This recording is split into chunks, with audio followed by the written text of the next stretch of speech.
सो बच्चों welcome back to Yoyo Bio समझ में आयो प्रेम रतन धन बायो। आज के लेक्चर की एक्साइटमेंट वाली बात यह है कि आज हमारा क्लास 12th का फर्स्ट लेक्चर है। So Ganpati Bappa Morya. Okay, so with God's grace हम लोग ये 12th स्टैंडर्ड का करिकुलम स्टार्ट करते हैं बच्चों। और आज जो हम लोग चैप्टर डिस्कस करने वाले हैं वो 12th स्टैंडर्ड का बायोलॉजी का one of the strong pillar chapter है। यानी ये चैप्टर अगर आपका वीक है ना तो आपका बायोलॉजी एकदम डगमगा जाएगा बच्चों। Okay, the chapter is named as in easy language circulation. However, we can also call it as body fluids and circulation. That is what the NCERT is calling it. अब इससे पहले मैं ये चैप्टर शुरू करूं बच्चों, मेरी बात एकदम ध्यान से सुन लेना।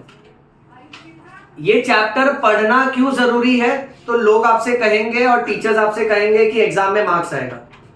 बट मैं डॉक्टर वैभव अवस्थी तुम्हारा गुरु होने के नाते तुमसे ये कह दूं कि ये चैप्टर्स के बेनिफिट, नंबर 1, ये चैप्टर पूरा कंटिन्यूस अटेंड करने के बाद आपको ये पता चलेगा कि अगर किसी भी इंसान को आधी रात को चेस्ट के सेंटर में पेन होता है और पेन लेफ्ट साइड को शिफ्ट होता है, वो हॉस्पिटल जाता है, पता चलता है उसको हार्ट अटैक है।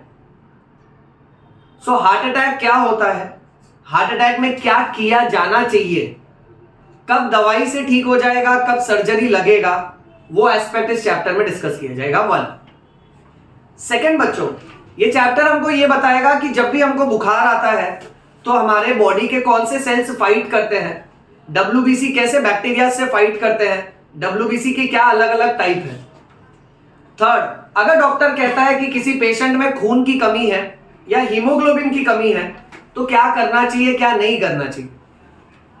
फोर्थ, बारिश के महीने में हमारे इंडिया जैसे कंट्री में जहां पे मलेरिया और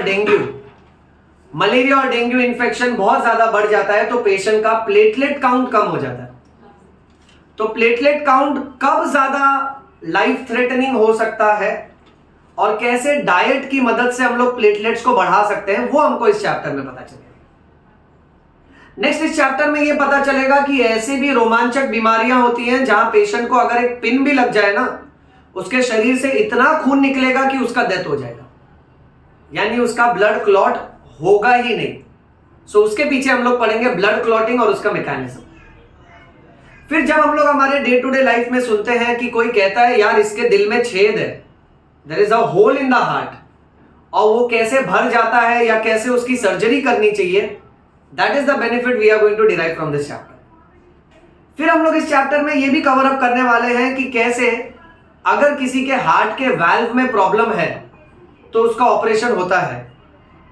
फर्दर हम लोग चैप्टर में डिस्कस करेंगे कि अगर डॉक्टर ने किसी से कहा है यार तुम्हारा ब्लड प्रेशर हाई हो गया है, तुमको ये दवाई चालू करना है, या किसी का ब्लड प्रेशर लो हो गया है, कम हो गया है, उसको चक्कर आ रहा है तो क्या करना चाहिए। सो ब्लड प्रेशर कैसे मेजर किया जाता है, और हाई ब्लड प्रेशर और low blood pressure, this is another important benefit that this chapter is going to offer us. Then बेटा इस चैप्टर में आगे चल के हम लोग ये पढ़ेंगे कि जब किसी को हार्ट अटैक होता है या हार्ट की प्रॉब्लम होती है, जैसे हड्डियों की तकलीफ है तो लोग एक्सरे निकालते हैं, वैसे हार्ट का प्रॉब्लम होता है तो ईसीजी निकाला जाता है जिसमें up and down waveform आती है। ECG is going to be one of the most remarkable topic in this entire chapter. तो हम लोग ईसीजी से रिलेटेड पढ़ेंगे और एक लेक्चर में एक एक्चुअल ईसीजी, मेरे पेशेंट का ईसीजी मैं ले आऊंगा और तुमको वो समझाऊंगा। In one of the lecture हम लोग ब्लड प्रेशर मशीन ला के ब्लड प्रेशर कैसे मेजर किया जाता है वो समझेंगे। In one of the lecture हम लोग फिर वो कॉन्सेप्ट को फोड़ देने वाले हैं जहां बॉलीवुड हमको सिखाता है कि दिल धक धक करता है। We as bio student we are going to understand that कि हार्ट साउंड्स आर नॉट धक धक, हार्ट साउंड्स आर लब लब। ओके, एक लेक्चर में हम लोग स्टेथोस्कोप की मदद से हार्ट साउंड सुनेंगे और हम लोग ये रियलाइज करेंगे कि एक हार्ट बीट को सोचो 1 सेकंड से भी कम टाइम लगता है, 0.8 सेकंड्स लगते हैं। कितने बेटा? 0.8। बट वो 0.8 सेकंड्स में हार्ट के अंदर क्या क्या एक्टिविटी होती है वो पढ़ने के लिए हमको कम से कम 1 से 2 लेक्चर लग जाएगा। Then we will understand the story of one heartbeat. बोले तो कहानी एक धड़कन की। You understand this बेटा? Then when we are going to mature in this chapter, then we are going to talk about blood vessels. कैसे किसी के ब्लड वेसल के अंदर कोलेस्ट्रॉल जमा हो सकता है, कैसे किसी के ब्लड वेसल के अंदर कैल्शियम जमा हो सकता है, कैसे टीचर्स, सर्जन, बस कंडक्टर्स, ओके, और ट्रैफिक ऑफिसर्स जिनका ऑक्यूपेशन है, जिसके वजह से वो खड़े रहते हैं, तो उनके वेन्स में सूजन आ सकती है, जिसको वैरिकोज वेन्स बोलते हैं। सो वैरिकोज वेन्स जैसी भी डिजीज को हम लोग स्टॉप कर सकते हैं, प्रिवेंट कर सकते हैं, अगर हमको नॉलेज हो तो। हार्ट अटैक का पेशेंट मरने से बचाया जा सकता है अगर हमको पता चले राइट टाइम पे क्या करना चाहिए। आगे बढ़ते हुए जब हम ये पढ़ेंगे कि किसी के हार्ट में एक चिप लगाया गया है, उसको पेस मेकर बोलते हैं। सो ये हार्ट के अंदर जो आर्टिफिशियल पेस मेकर लगाया जाता है, ये कैसे काम करता है और ये कब इम्प्लांट किया जाता है, वो भी हम लोग इस चैप्टर में कवर करने वाले हैं। अगर किसी को एलिफेंट फुट हो जाता है, जिसको एलिफेंटाइसिस बोलते हैं, हाई-फाई लैंग्वेज में फाइलारियासिस बोलते हैं। सो एलिफेंटाइसिस का क्या मैकेनिज्म है, कैसे वो लिम्फ और लिम्फ से रिलेटेड इडीमा और स्वेलिंग कॉज करता है, वो भी हम लोग इस चैप्टर में कवर करने वाले हैं। एंड सबसे ज्यादा अट्रैक्टिव पार्ट जो हम लोग फर्स्ट लेक्चर में तोड़ने वाले हैं, that is related to blood groups. कि जब भी कोई पेशेंट अगर हॉस्पिटल में एडमिट है, उसको जब ब्लड ट्रांसफ्यूज किया जाता है, उसको जब ब्लड चढ़ाया जाता है, तो कैसे ब्लड को क्रॉस मैच किया जाता है, कैसे अगर गलत ब्लड ग्रुप पेशेंट को चढ़ा दिया तो प्रॉब्लम हो सकता है, कौन से वाले ब्लड ग्रुप को कौन सा ब्लड ग्रुप चलेगा और किसको दूसरे का ब्लड ग्रुप नहीं चलेगा, वो सब हम लोग यहां पर डिस्कस करने वाले हैं। So if I have to tell you in short, this chapter is extremely important, but yes I must tell you as a very strong bio lover कि जितना लंबा चैप्टर 12th स्टैंडर्ड का है, उतना ज्यादा वो इंटरेस्टिंग है, प्रोवाइडेड एक इंटरेस्टिंग स्टूडेंट उसको ध्यान से सुने तो। ओके, सो इसी एक्साइटमेंट के साथ ये चैप्टर स्टार्ट करते हैं। लंबा सीरीज जाएगा, आराम से एक एक सेक्शन में एक एक टारगेट ही लेकर चलेंगे। आज के इस लेक्चर में हमारा पहला टारगेट है, we are going to talk about blood and blood groups, जिसमें से पहले ब्लड वाला पार्ट डिस्कस कर लेते हैं। अब बच्चों बात ऐसी है कि ब्लड से रिलेटेड मैंने एक बहुत डिटेल्ड लेक्चर ऑलरेडी बनाया हुआ है, जो 1.5 आवर का है, और वो लेक्चर मैंने तुमको 11th स्टैंडर्ड में भी करवा दिया था under the title of animal tissue. क्योंकि एनिमल टिश्यू में epithelial tissue, connective tissue, muscular tissue, nervous tissue. Connective tissue में जो फ्लूइड कनेक्टिव टिश्यू था ब्लड, उसमें हम लोग ने वो पूरा कवर किया हुआ है। अब मैं क्या करूंगा ना, उसी वीडियो को YouTube के चैनल में प्लेलिस्ट में सर्कुलेशन चैप्टर में उस वीडियो को फर्स्ट डाल दूंगा, यानी वो फर्स्ट लेक्चर होगा। ओके, और अभी से जो हम लोग डिस्कस कर रहे हैं उसको हम लोग मान के चलेंगे ये सेकेंड लेक्चर होगा। उस वीडियो का लिंक मैंने पर्सनली आप सबके ग्रुप में सेंड किया हुआ है, ठीक है? तो वीडियो को देख के रखना, क्योंकि अगर आपने वो वीडियो देख लिया तो आपको ब्लड से रिलेटेड सब कुछ आ जाएगा। अब उस वीडियो का एक नेगेटिव पॉइंट मैं बताता हूं। वीडियो का नेगेटिव पॉइंट ये है कि उसमें मैंने बहुत एक्सटेंसिवली सिखाया हुआ है। एनसीईआरटी उस समुंदर के बूंद के बराबर ही है। ओके, जो हमने डिस्कस किया काफी गहरी गहरी बातें हैं, तो मैं चाहूंगा मेरा हर एक स्टूडेंट वो वीडियो को एटलीस्ट एक बार देख के रखे, और बैकग्राउंड में मैंने बोर्ड पे जो भी कुछ लिखा है उसका नोट्स बना के रखो एक्स्ट्रा नॉलेज के लिए, ठीक है? और जो एग्जाम में आने वाला है उस वीडियो में से एक छोटा पार्ट अभी मैं पहले रिवाइज करवाऊंगा, फिर ब्लड ग्रुप पे चलेगा। इतना समझ गया सबको बेटा? हाँ, ओके, चलो स्टार्ट करते हैं। Now let us start with the first concept, that is blood. अब ब्लड का अगर डेफिनेशन देखिए बेटा, so blood is defined as fluid connective tissue. यहां देखते जाओ और आंसर करते जाओ, जो जो बातें आपको आती है आंसर करते जाना बेटा। अब बात ऐसी है कि ब्लड के अंदर अगर हम लोग देखें उसका कंटेंट, तो ब्लड में बेसिकली दो मेन पार्ट है। एक उसका लिक्विड वाला पार्ट है बेटा, और दूसरा है फॉर्म्ड एलिमेंट्स। फॉर्म्ड एलिमेंट्स को कॉर्पसल्स भी बोलते हैं, कॉर्पसेल्स का मतलब होता है सेल्स। स्टार्टिंग पार्ट सिर्फ रिवीजन है, जो डिटेल्ड वीडियो लेक्चर है ना उसका रिवीजन है। पहले ब्लड पे बात कर लेते हैं। हालांकि मैं तुमसे बोल दूं कि मेन ब्लड का पार्ट नहीं, आज हम लोग ब्लड ग्रुप डिस्कस करेंगे, वो बहुत जबरदस्त है बच्चों। ओके, अच्छा, liquid part of the blood is called as plasma.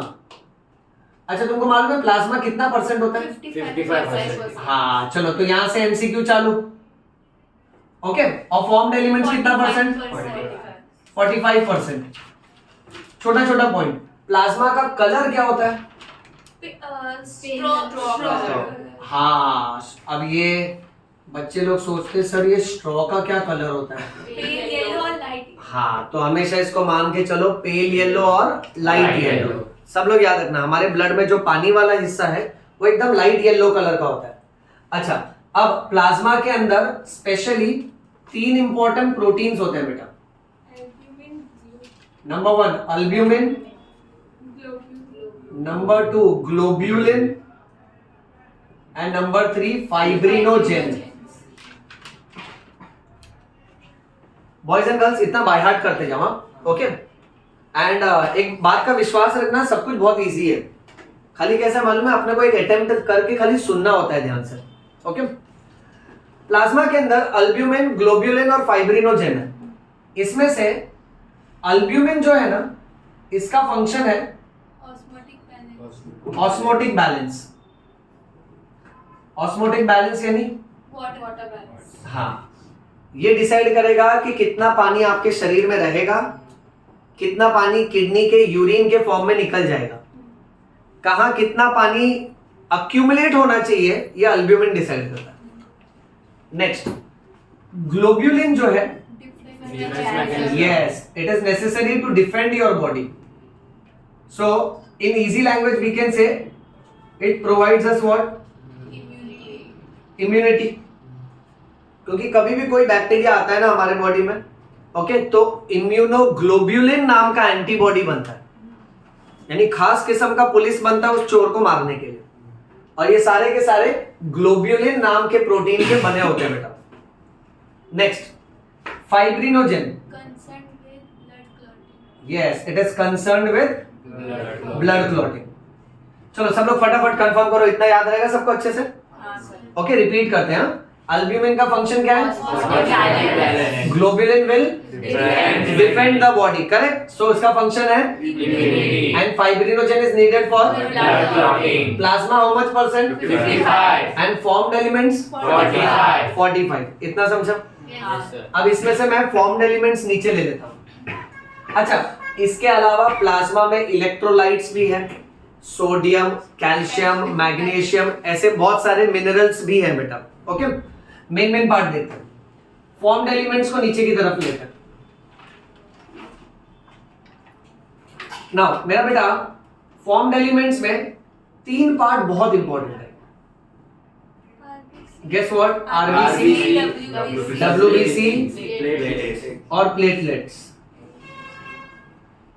ध्यान से सुनो सब लोग। आरबीसी का हाईफाई नाम है erythrocytes, WBC is leukocytes and platelets are called as thrombocytes. इसको याद कर लो अच्छे से। आरबीसी का हाईफाई नाम है एरिथ्रोसाइट्स, डब्ल्यूबीसी का नाम है ल्यूकोसाइट्स एंड प्लेटलेट का नाम है थ्रोम्बोसाइट्स। अब इसमें से स्टेप बाय स्टेप समझ के लेते हैं। पहले आरबीसी से चालू करते हैं। हमारा जो आरबीसी है ना, गोल होता है, सर्कुलर, और उसका शेप होता है बाइकॉन्केव। ये ऑप्शन में ना बाइकॉन्वेक्स देते हैं, कोई कोई ऑप्शन में फंसाने के लिए। सो याद रखने का, सर्कुलर एंड बाइकॉन्केव, यानी हमारा आरबीसी ना ऐसे गोल है और ऊपर से दबा हुआ है और नीचे से भी दबा हुआ है। तो ऊपर ऐसा कॉन्केव शेप हो गया और नीचे की तरफ भी कॉन्केव शेप हो जाएगा, दोनों बाजू से दबा हुआ है। यानी आप इमेजिन करो, अगर मैंने आपको बोला एक जेम्स की चॉकलेट, जेम्स तो सर्कुलर है, गोल, बट वो जेम्स की चॉकलेट ऊपर से भी उठी हुई है, नीचे से भी थोड़ी उठी हुई है, तो मैं बोलूंगा it is circular and by convex. But अगर मैंने आपसे बोला एल्पेनलीबे चॉकलेट तो वो गोल है, ऊपर से थोड़ा दबा हुआ है और नीचे से भी दबा हुआ है ना, तो हम लोग बोलेंगे circular by concave. Okay, next, हमारे आरबीसी के अंदर न्यूक्लियस नहीं होता है,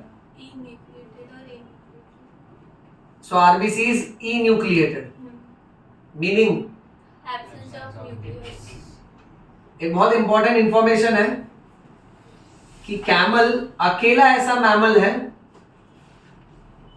जिसके आरबीसी में न्यूक्लियस होता है, ये याद रखना। और एक इलामा करके भी है, ये बहुत रेयर एक्सेप्शनल नॉलेज है जिसमें से एटलीस्ट कैमल याद रखो। मूविंग ऑन, नेक्स्ट, आरबीसी ये सब बनता है हमारे बोन मैरो में।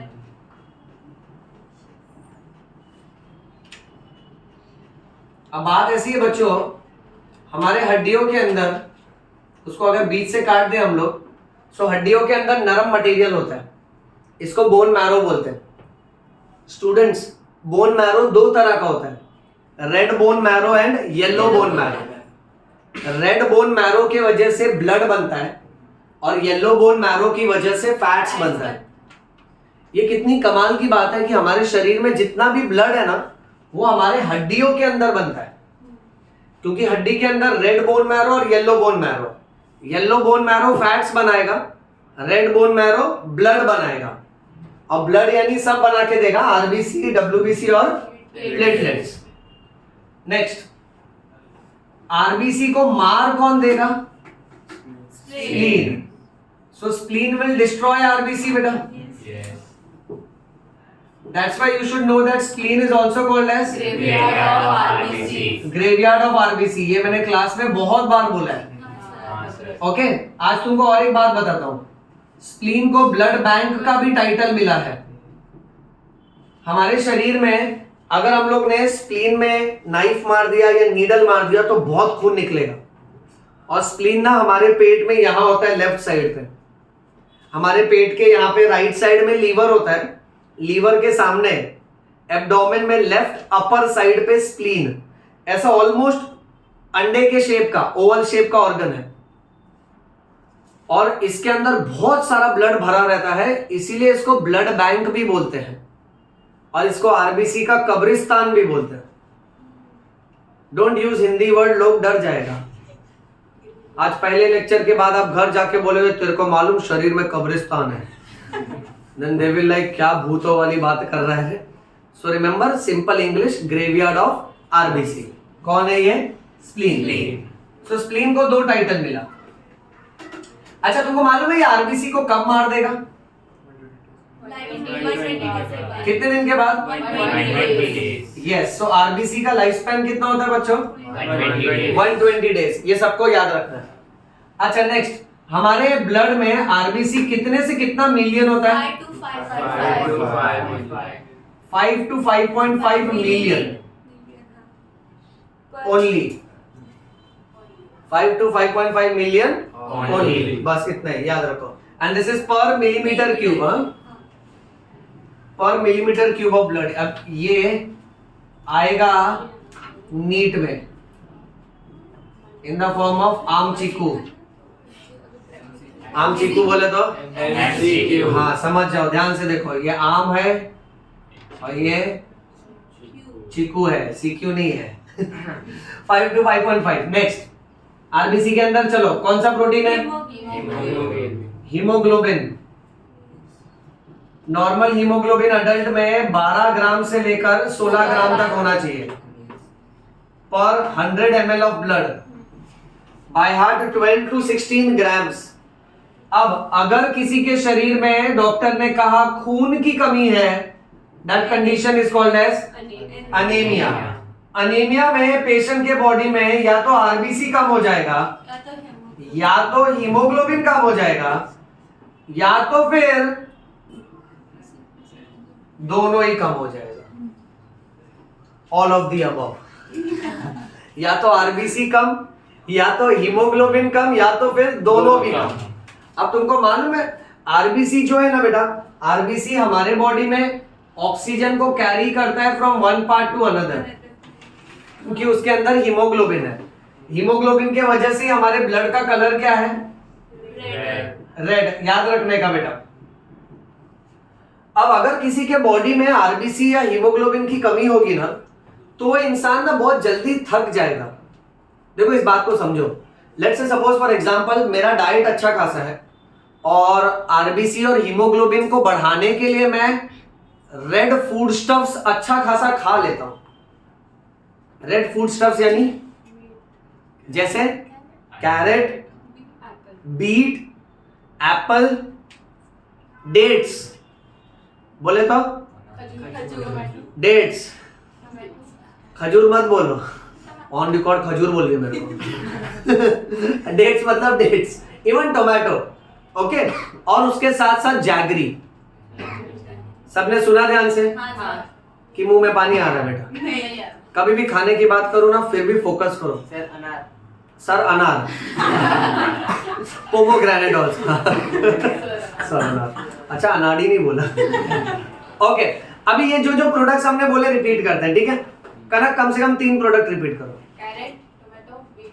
Okay, carrot, tomato, beet. Okay, इसके अलावा Aman? Tomato, pomegranate, apple, apple, jaggery, dates. ये समझा?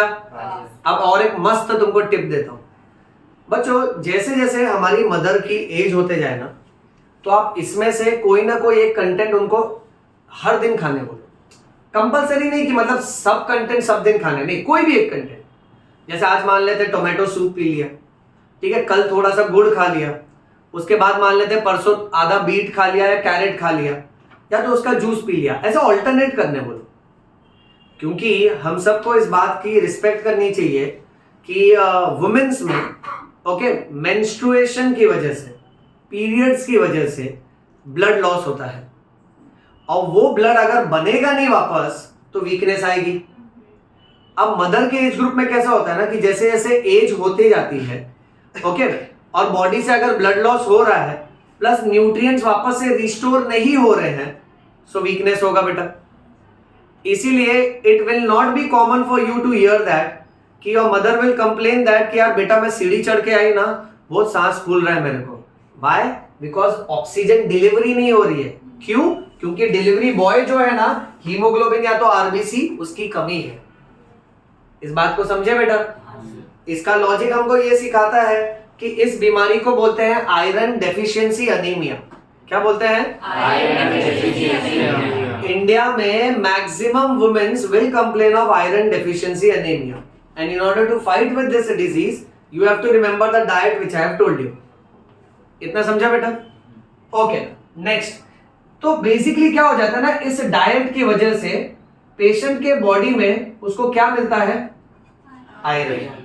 हीमोग्लोबिन बनाने के लिए आयरन चाहिए रहता है बेटा। अब ये ना सोचना आयरन चाहिए तो मैं लोखंड खाना चालू कर दूं। Some people they are legend, okay. फिर वो लोग मेरे को घर जाके रात में व्हाट्सएप करते हैं, सर आज आपने मस्त पढ़ा है। I am like thank you, but sir मेरे को एक डाउट था। देन आई एम लाइक बोल। लाइक सर वो क्या है, अगर आयरन का कमी रहेगा तो हम लोग अगर लोखंड खाए तो चलेगा। अरे बाबा, फिर मैं ऐसे बच्चों को ब्लॉक मार देता हूँ, टेंशन ही नहीं। ओके, अच्छा, अब पॉइंट ऐसा है, याद रखो कि वो बाहर जो आयरन है वो अलग है, वो मेटालिक फॉर्म में है, और हमारे बॉडी में वो आयोन्स के फॉर्म में होता है, फेरिक और फेरस। यू गॉट दिस बेटा? Yes sir. मेडिकल फील्ड में इस पे बहुत जोक होते हैं।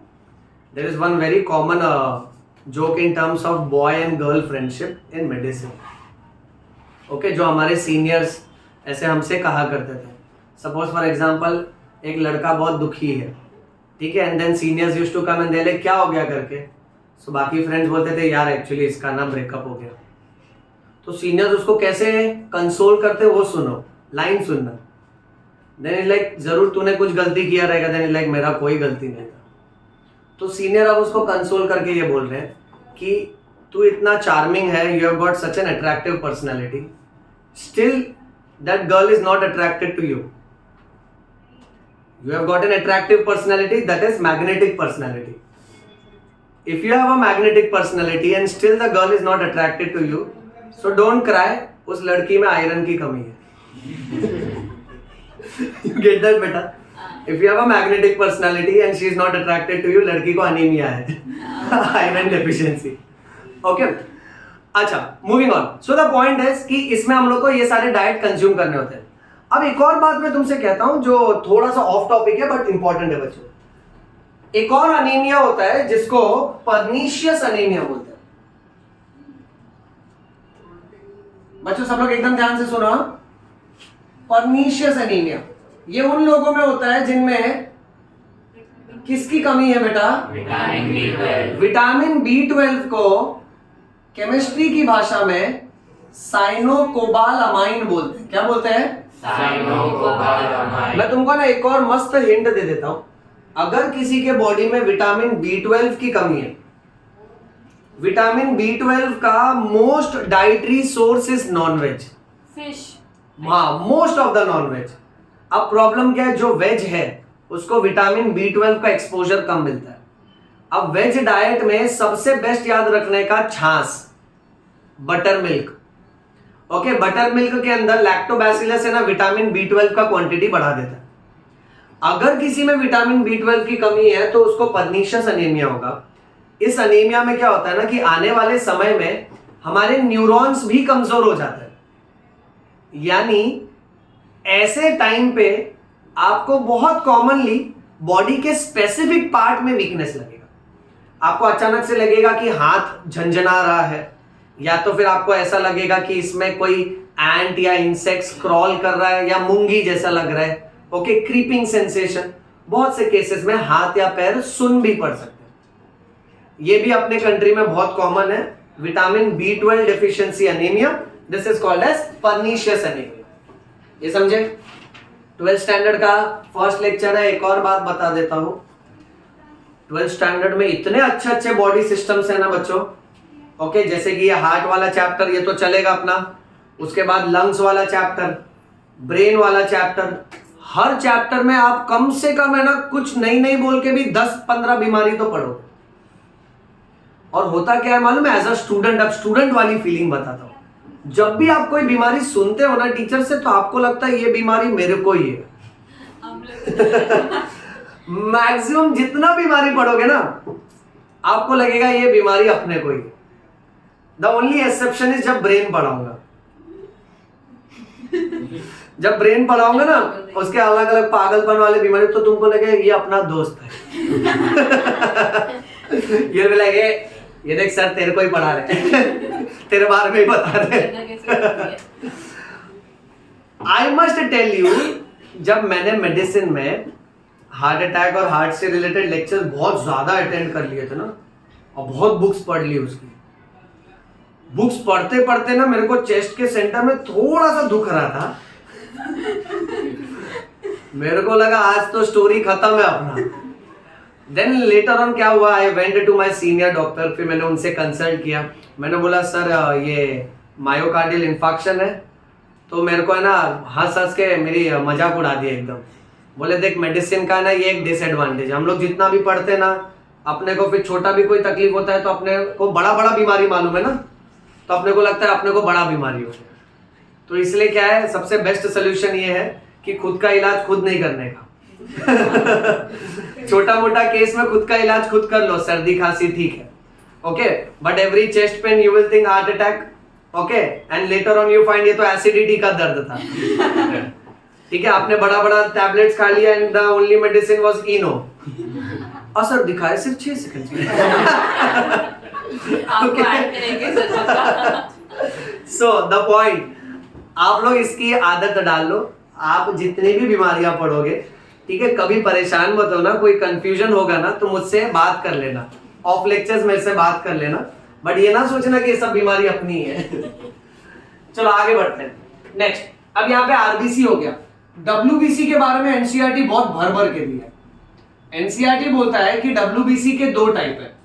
एक डब्ल्यूबीसी ऐसा है जिसको अगर हम लोग माइक्रोस्कोप में देखें, ये देखो दोनों का न्यूक्लियस, सो एक में ना ये देखो ये दिखेगा, हाँ ये दिख रहा है, इसको बहुत सारा पिंपल आया, अमन देख रहा है, क्या देखा, पिंपल आ भी गया बेटा, ओके, और इधर देखो ये फेयर एंड लवली लगाया, ओके, तो ये खूबसूरत त्वचा बेटा, अब इसमें ग्रेन लाइक पार्टिकल है, ग्रैन्यूल्स है, इसीलिए ऐसे WBC को बोलो ग्रैन्युलोसाइट्स। क्या बोलना है? Granulocytes. इसको क्या बोलोगे? Granulocytes. परफेक्ट, ए ग्रैन्युलोसाइट्स।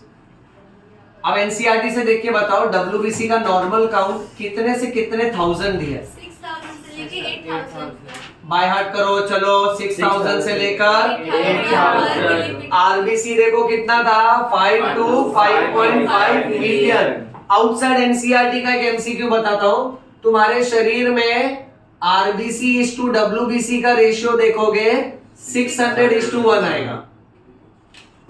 ये देखना मिलियन में है। मिलियन जानते हो कितना होता है? बहुत ज्यादा। Very good, pure bio class. कोई हाँ 10 लाख ना, इसको मैथ्स क्लास में भेजो। ये 10 लाख बोल रहा है। बेटा गिनती आती है 10 लाख?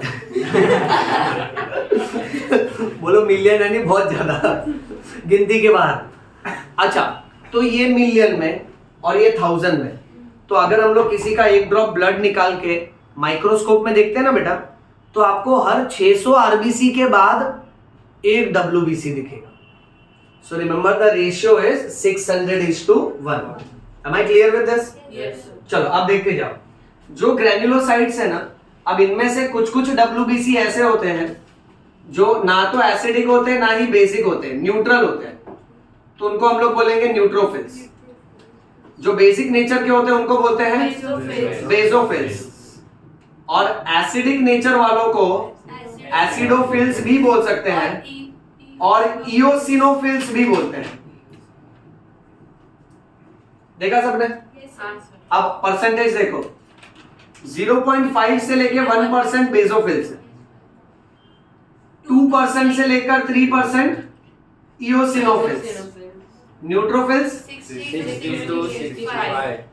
अभी अभी जो एमसीक्यू सॉल्व किया उसमें आया होगा ना ये सब। हाँ, ये बहुत इंपॉर्टेंट है, अगर किसी को नहीं याद है तो अभी मेमोराइज कर लो इसको, कि हमारे WBC में से ऐसा भी क्वेश्चन आता है विच is the most abundant WBC, neutrophils. यानी सबसे ज्यादा पाया जाने वाला WBC कौन है? न्यूट्रोफिल्स। बट अगर ये क्वेश्चन है ना which is the most abundant blood cell, तो आरबीसी, क्योंकि WBC तो हजारों में है, बट आरबीसी तो 10 लाख में है ना, मिलियंस में। करेक्ट? ग्रामर सुन, मोस्ट अबंडेंट ब्लड सेल यानी ब्लड में सबसे ज्यादा कौन है? तो RBC. But most abundant WBC यानी WBC में आपस में सबसे ज्यादा कौन है? न्यूट्रोफिल्स। Am I clear बेटा? Yes, sir. ओके, नेक्स्ट, ए ग्रैन्युलोसाइट्स, इसके दो टाइप है, एक होता है मोनोसाइट्स, और एक lymphocytes। हाँ, और एक लिम्फोसाइट्स। ये ना मोनोसाइट्स मेरा फेवरेट है। ये ना किसी बैक्टीरिया को जब मार नहीं पाता है ना, तो ये बड़ा हो जाता है और एक सेल बन जाता है जिसको मैक्रोफेज बोलते हैं। क्या बोलते हैं? Macrophage। ये मैक्रोफेज लग जाड़िया पड़े। हाँ, और ये देखना, उसको देख के बैक्टीरिया डिप्रेस हो जाता है। पहले मोनोसाइट छोटा रहता है, ओके, और बैक्टीरिया उसके सामने खड़ा है। बैक्टीरिया बॉडी में पहली बार आया, तो मोनोसाइट जाके उससे पूछता है, भाई क्या ये भारत देश थोड़ी है, कोई भी चले आएगा यहाँ पे, ये हमारा बॉडी है, यहाँ वी डोंट बिलीव अतिथि देवो भव, वी बिलीव भव भव भव। भाग इधर से। बैक्टीरिया बोलता है भागेगा नहीं, लड़ाई, फाइटिंग। अब फाइटिंग होता है, मोनोसाइट्स नहीं हरा पाता है, मोनोसाइट बड़ा हो जाता है। सो बैक्टीरिया उधर ही डिप्रेस, बोलता अभी इतना था, इतना हो गया। बोलता ऐसा चीटिंग नहीं करने का, अपना पावर लास्ट में दिखाता है। अब ये क्या करता है मालूम है? ये अमीबा जैसा है। अब ये अपने साइटोप्लाज्म को इस बैक्टीरिया के आजू बाजू में भेज रहा है। बैक्टीरिया ऑलरेडी सैड है, नर्वस, कि हाँ ये तो इतना बड़ा हो गया डायनासोर जैसा। फिर ये अपने साइटोप्लाज्म को एक्सटेंड कर रहा है। बैक्टीरिया ये क्या कर रहा है? बोलता है ये हमारी प्रथा है, आ गले लग जा। हम पहले अतिथि को गले लगाते हैं, फिर लात मार के भगाते हैं।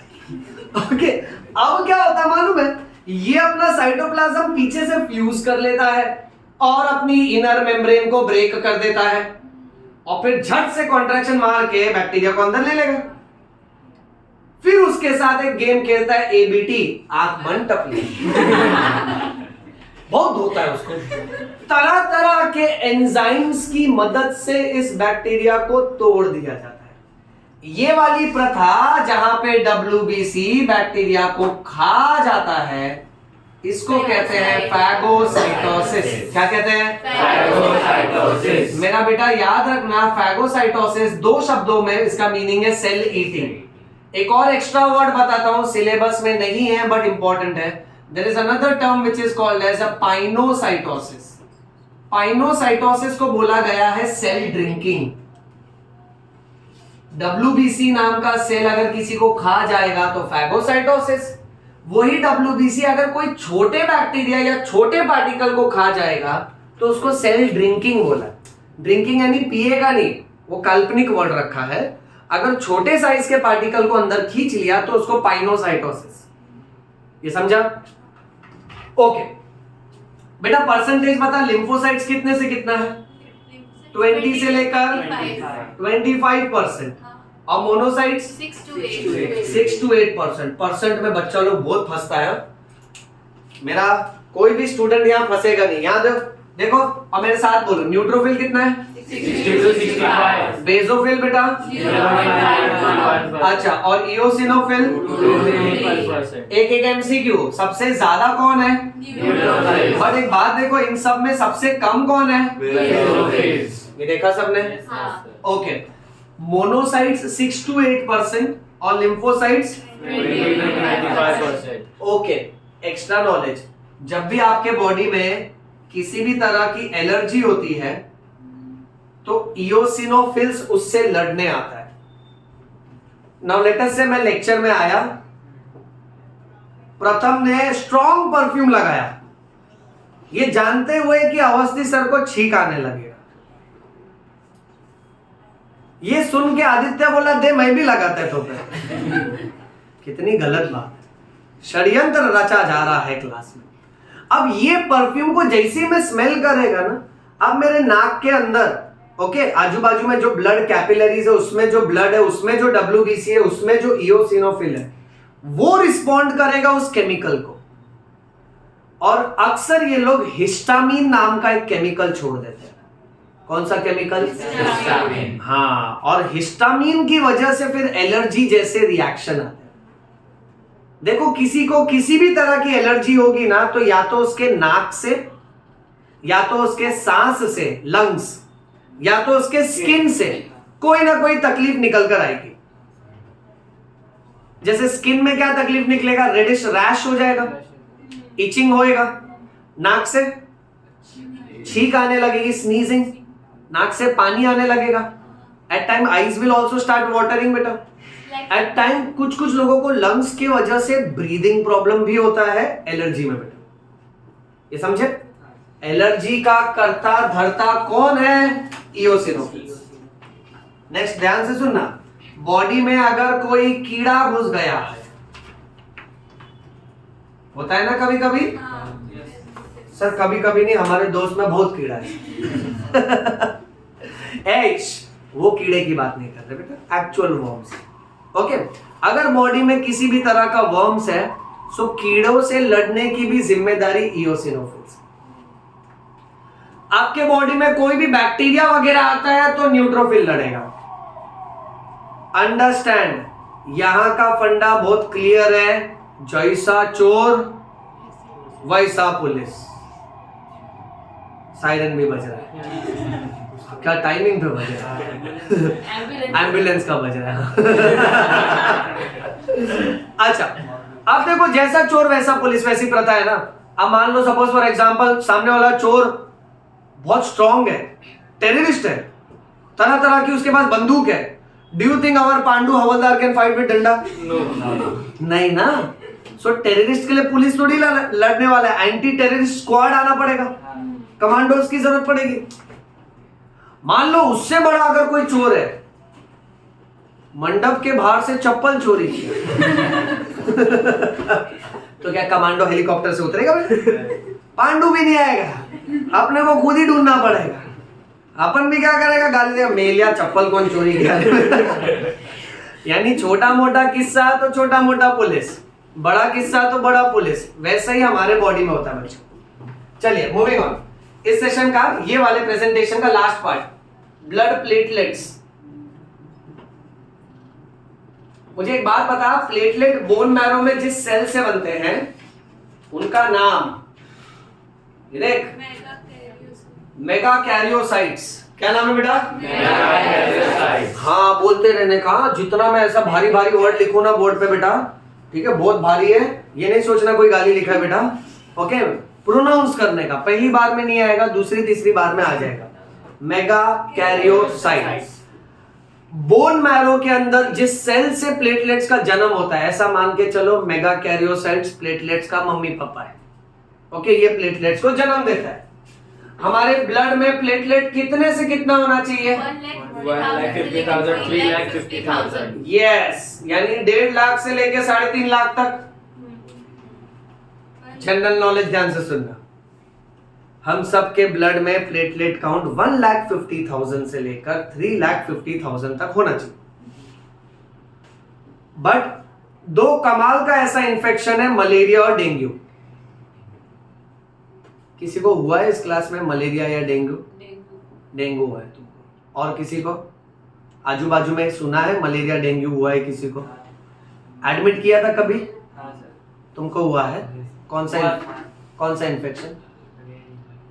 Dengue, okay. मालूम है मलेरिया और डेंगू दोनों मच्छर की वजह से फैलता है। हाँ, फीमेल मॉस्किटो। सारी मुसीबत की जड़ मॉस्किटो की बात कर रहे हैं। ऑन रिकॉर्ड कुछ भी मत बोलवाओ मुझसे, दुष्ट लोग कहेंगे। तुम लोग फिर भी आजाद हो, मैं शादीशुदा हूँ। नालायक लोग बहुत पीटोगे। ये क्या बोल रहा हूँ मैं बोला सारी मुसीबत की, बोला औरत। बहुत पीटेगा बेटा। फीमेल मॉस्किटोज की बात हो रही है, मॉस्किटोज इन्वर्टेड कॉमर्स अंडरलाइन, ठीक है, हाँ bracket close also.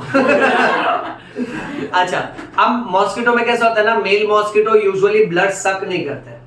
Mail mosquito क्या, गार्डन से वो मीठा सब्सटेंस नेक्टर मिल जाता है ना फ्लावर में से, उसी में खुश है, कम में ही खुश है। खून चूसने का काम किसका है? मैं मारेगा वुमेन नहीं बेटा, फीमेल मॉस्किटोस बेटा प्लीज। फिर इस पे मीम बनेगा द बॉयज ना ना ना, ऐसा मत बोला करो बेटा। हाँ, अब बात कैसी है, see female is not satisfied with the nectar because she has to lay large number of eggs in mosquito family. See, they don't give birth to one bachchu at a time like us, correct na? When they lay eggs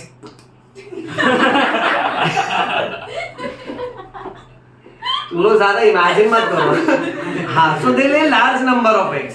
अब उसके लिए कैसा है मालूम है, female needs something more nutritious and the best nutritive fluid is blood. याद रखो, that says अधिकतम बार तुमको जो मच्छर काटता है वो काटता नहीं है, समझ रहे हो बेटा? अब पॉइंट, मलेरिया या डेंगू मच्छर की वजह से फैलेगा, फीमेल मॉस्किटोस की वजह से। मलेरिया का मॉस्किटो होता है फीमेल एनोफिलस मॉस्किटो, और डेंगू में फीमेल एडीज मॉस्किटो। 12th में ना मैं तुमको एक और चैप्टर पढ़ाऊंगा, ह्यूमन हेल्थ एंड डिजीज, जिसमें सिर्फ मलेरिया डिटेल में सिखाऊंगा एक लेक्चर में, ओके। अब मेरी बात ध्यान से सुनो बच्चों, प्लेटलेट है ना 1.5 लाख से लेके 3.5 लाख तक होना चाहिए। सुमित सुन रहा है बेटा, ध्यान दे।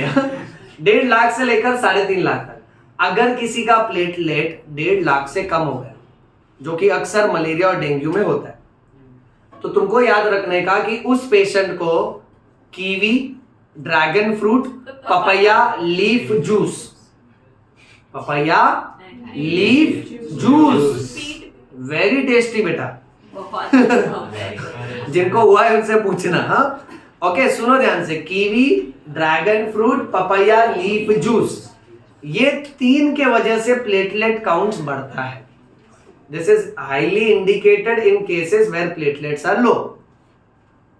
अब एक और पॉइंट तुमको बता देता हूं बच्चों, जब भी मलेरिया या डेंगू होगा ना, सो प्लेटलेट का काउंट इससे कम हो जाएगा। मिनिमम इतना होना चाहिए ना। सपोज एक पेशेंट का प्लेटलेट काउंट है 1,10,000, 150 तक होना चाहिए, 1,10,000 है, यानी कम है। अब आपका ट्रीटिंग डॉक्टर क्या करेगा ना, मलेरिया और डेंगू के टाइम पे उसने अगर देखा आपका प्लेटलेट कम है ना, तो वो हर दिन ब्लड रिपोर्ट करवाएगा बेटा, क्योंकि हर दिन उसको ट्रेस करना होता है और कितने प्लेटलेट्स बन रहे हैं और कितने टूट रहे हैं। सपोज आज तुम्हारा प्लेटलेट काउंट 1,10,000 आया, कल वापस से ब्लड टेस्ट करवाया, सपोज कल ब्लड का टेस्ट में प्लेटलेट 70,000 आ गया, तो 1,10,000 से भी 70,000 कम हो गया बेटा, काफी ज्यादा कम हो गया, राइट? ओके, ये वैल्यू आप 50,000 तक याद रखो एटलीस्ट। एक रफ आइडिया दे रहा हूं, मेडिकल में तो इसका और भी बहुत ज्यादा ट्रीटमेंट प्रोटोकॉल है, बट 50,000 का एक बेंचमार्क याद रखो। अगर प्लेटलेट 50,000 से कम हो गया ना बच्चों, सो लाइफ को रिस्क हो सकता है। इसीलिए हर डॉक्टर जब पेशेंट का प्लेटलेट काउंट 50,000 से कम हो जाता है ना, सो ऐसे टाइम पे तो आपको बोलेगा अर्जेंट में इसको एडमिट करो। और अगर 50,000 के नीचे भी अगर प्लेटलेट और कम होते जा रहा है, तो डॉक्टर आपको बोलेगा कि ब्लड बैंक से प्लेटलेट्स मंगवा के पेशेंट को प्लेटलेट्स के पैकेट ट्रांसफ्यूज करना पड़ेंगे। अब इससे रिलेटेड मेरे सारे बच्चे एक और जनरल नॉलेज सीखेंगे आज के क्लास में, कि अगर किसी भी पेशेंट को जब ब्लड चढ़ाया जाता है ब्लड बैंक से, तो याद रखो हमेशा ब्लड नहीं चढ़ाया जाता है। एक होता है होल ब्लड, यानी उसमें सब कुछ है, आरबीसी, डब्ल्यूबीसी, प्लेटलेट, प्लाज्मा, सब कुछ है। सेकेंड, एक होता है packed cell volume, PCV, packed cell volume, उसमें सिर्फ आरबीसी होता है। थर्ड, एक होता है प्लेटलेट्स, जिसमें सिर्फ लिटरली घी का पैकेट कैसे आता है, थैली, उसमें कैसे येलोइश कलर का गाढ़ा गाढ़ा लिक्विड होता है, घी या फिर ऑयल का पैकेट, वैसा ही दिखता है प्लेटलेट्स। एक पैकेट में मुश्किल से कैसा है ना 60 ml 70 ml होता है बच्चों, रफ आइडिया। ओके, अब अक्सर जब पेशेंट को प्लेटलेट चढ़ाया जाता है ना, तो एक पैकेट से उसका काम नहीं होता। सो ट्रीटिंग डॉक्टर ने ऐसे 6 पैकेट 8 पैकेट, डिपेंडिंग अपॉन उसका वैल्यू कितना कम है उसके हिसाब से। मान लेते मैंने देखा कि इसका प्लेटलेट काउंट 40,000 हो गया, हॉस्पिटल से प्लेटलेट मंगवाया, इंजेक्शन चालू है, ग्लूकोज भी चालू है, पेशेंट खा पी रहा है अच्छे से। दूसरे दिन ब्लड टेस्ट किया तो पता चला अब इसका प्लेटलेट काउंट हो गया 1,60,000, तो बढ़ के नॉर्मल हो गया ना। और एक बार जैसे ही अगर पेशेंट का प्लेटलेट काउंट बढ़ जाएगा ना, उसके बाद फिर ब्लड टेस्ट डॉक्टर्स रिपीट नहीं करते, क्योंकि एक बार बढ़ने लगा फिर वो बढ़ते रहता है बेटा। ये बात समझा ना सबको अच्छे से? ओके, अच्छा नेक्स्ट, रिस्क क्या है मालूम है? मलेरिया और डेंगू, अगर किसी का प्लेटलेट काउंट कम हो गया, सो उसके बॉडी के किसी भी पार्ट से अचानक से ब्लीडिंग चालू हो जाएगा। This is the worst risk बच्चों। सोचो तुम सबके बॉडी में, ओके, अभी तुम्हारा ब्लड नाक से नहीं निकल रहा है, आंख से नहीं निकल रहा है, यूरिन से नहीं निकल रहा है, क्योंकि तुम्हारे ब्लड वेसल्स एकदम इंटैक्ट है, नॉर्मल है। और ये ब्लड वेसल्स को नॉर्मल बना के रखने की जिम्मेदारी है प्लेटलेट्स की। और कहीं पर भी अगर ब्लड वेसल टूट गया है या क्रैक हो गया है, तो उधर से जो ब्लड लीक हो रहा है ना, तो ब्लड को क्लॉट करने की भी जिम्मेदारी प्लेटलेट्स की। तो अगर आपके बॉडी में प्लेटलेट्स नहीं है, तो आपके शरीर का कोई भी हिस्सा ब्लीडिंग मार सकता है। बहुत बुरा होता है, पेशेंट के नाक से खून आने लगता है अचानक से, खांसी में खून आने लगता है, वॉमिटिंग में खून आने लगता है। इससे बुरा तो यह होता है इंटरनल ब्लीडिंग, जो दिखता भी नहीं है। कैसा होगा, पेशेंट यूरिन पास करेगा तो देखेगा रेड कलर का यूरिन हो रहा है, स्टूल पास करेगा तो देखेगा रेडिश स्टूल्स, कई बार ब्लैकिश स्टूल्स होता है जिसमें ब्लड थोड़ा डिकम्पोज्ड होता है। सो अगर किसी को मलेरिया या डेंगू है, तो उसको क्या क्या बातों का ध्यान रखना चाहिए? नंबर 1, उसको अपने ब्लड टेस्ट में देखना चाहिए कि प्लेटलेट काउंट 50,000 से कम नहीं होना चाहिए। नंबर 2, उसको कीवी, ड्रैगन फ्रूट, पपैया का जूस पीना चाहिए। नंबर 3, ऐसी बहुत सारी टैबलेट्स भी आती हैं जो पपैया से ही बनती हैं, उससे प्लेटलेट्स बढ़ता है। नंबर 4, उस पेशेंट को ध्यान रखना चाहिए कि उसके यूरिन और स्टूल का कलर चेंज ना हो। नंबर 5, उसको अगर एक्सटर्नल बॉडी ओपनिंग्स में से कहीं से भी ब्लीडिंग एक्सपीरियंस हो रही है उसको डॉक्टर को रिपोर्ट करना चाहिए। With this knowledge we can save life. ये समझा बेटा? चलिए अब इसका फटाफट फोटो ले लो, फिर हम लोग चलते हैं नेक्स्ट प्रेजेंटेशन पे। न्यूट्रोफिल्स भी फैगोसाइटोसिस करते हैं। यस यस, इसका फोटो क्लिक कर लो, कोई भी एक जन क्लिक कर लो फटाफट।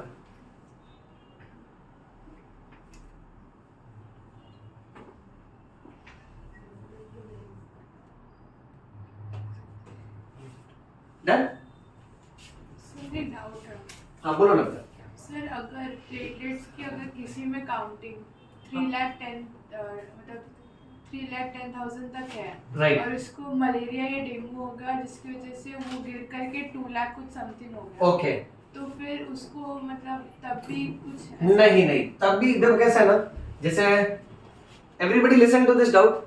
अगर किसी पेशेंट का प्लेटलेट काउंट 3,10,000 है, राइट, 3,10,000, अब उसको मलेरिया हो गया, हमने उसका ब्लड टेस्ट करा तो उसका प्लेटलेट आया 2 लाख। तो आप ये देखो ना, 2 लाख अभी भी नॉर्मल रेंज में ना, तो कोई टेंशन नहीं लेने का। ऐसे पेशेंट को हम लोग बोलते हैं स्टेबल पेशेंट। क्या बोलते हैं बच्चों? यानी उसको बुखार आते रहेगा, उसको बदन दर्द भी होगा, ओके, बट उसका प्लेटलेट काउंट नॉर्मल रेंज में ना। सो डॉक्टर्स है ना ऐसे पेशेंट को एडमिट नहीं करना चाहिए। सो इन दैट सिचुएशन इसको घर पे ही प्लेंटी ऑफ फ्लूइड्स, यानी ज्यादा से ज्यादा पानी पियो, दाल का पानी, इलेक्ट्रॉल पाउडर, ORS पाउडर, मूंग का पानी, और प्लस डॉक्टर टैबलेट्स चालू कर देंगे। At the same time it is the responsibility of the doctor to monitor the patient.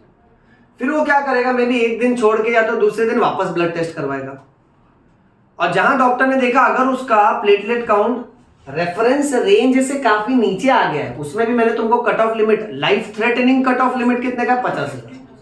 50,000 के नीचे आया ना, मतलब कोई चांस नहीं लेने का, तुरंत हॉस्पिटल में जाके एडमिट होने का।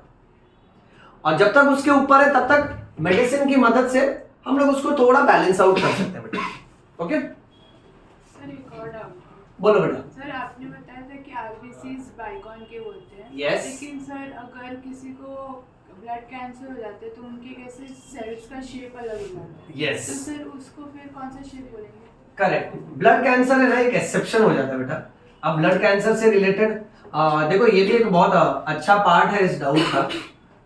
जैसे मैंने अभी तुमसे कहा कि हम लोग मलेरिया वाला चैप्टर अलग से ही पढ़ने वाले हैं, वैसे ही उस चैप्टर में हम लोग ब्लड कैंसर भी अलग से पढ़ेंगे, बट फिर भी ये नॉलेज मैं लिख देता हूं बोर्ड पे। ब्लड कैंसर को हम लोग ल्यूकेमिया बोलते हैं। क्या बोलते हैं? ल्यूकेमिया। और ब्लड कैंसर की खास बात ये है कि उसमें है ना आरबीसी पे ज्यादा फर्क नहीं पड़ता है, डब्ल्यूबीसी पे फर्क पड़ता है। That means the patient will have defective WBC rather than RBC. इसीलिए ब्लड कैंसर में मोस्टली सारा का सारा प्रॉब्लम डब्ल्यूबीसी का आता है। ओके, स्पेलिंग में लिख देता हूं, सब लोग यहाँ ध्यान देना बेटा।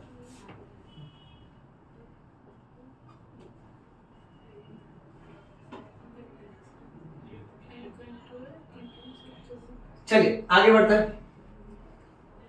अभी अपना लास्ट टॉपिक क्या है बच्चों? Blood group.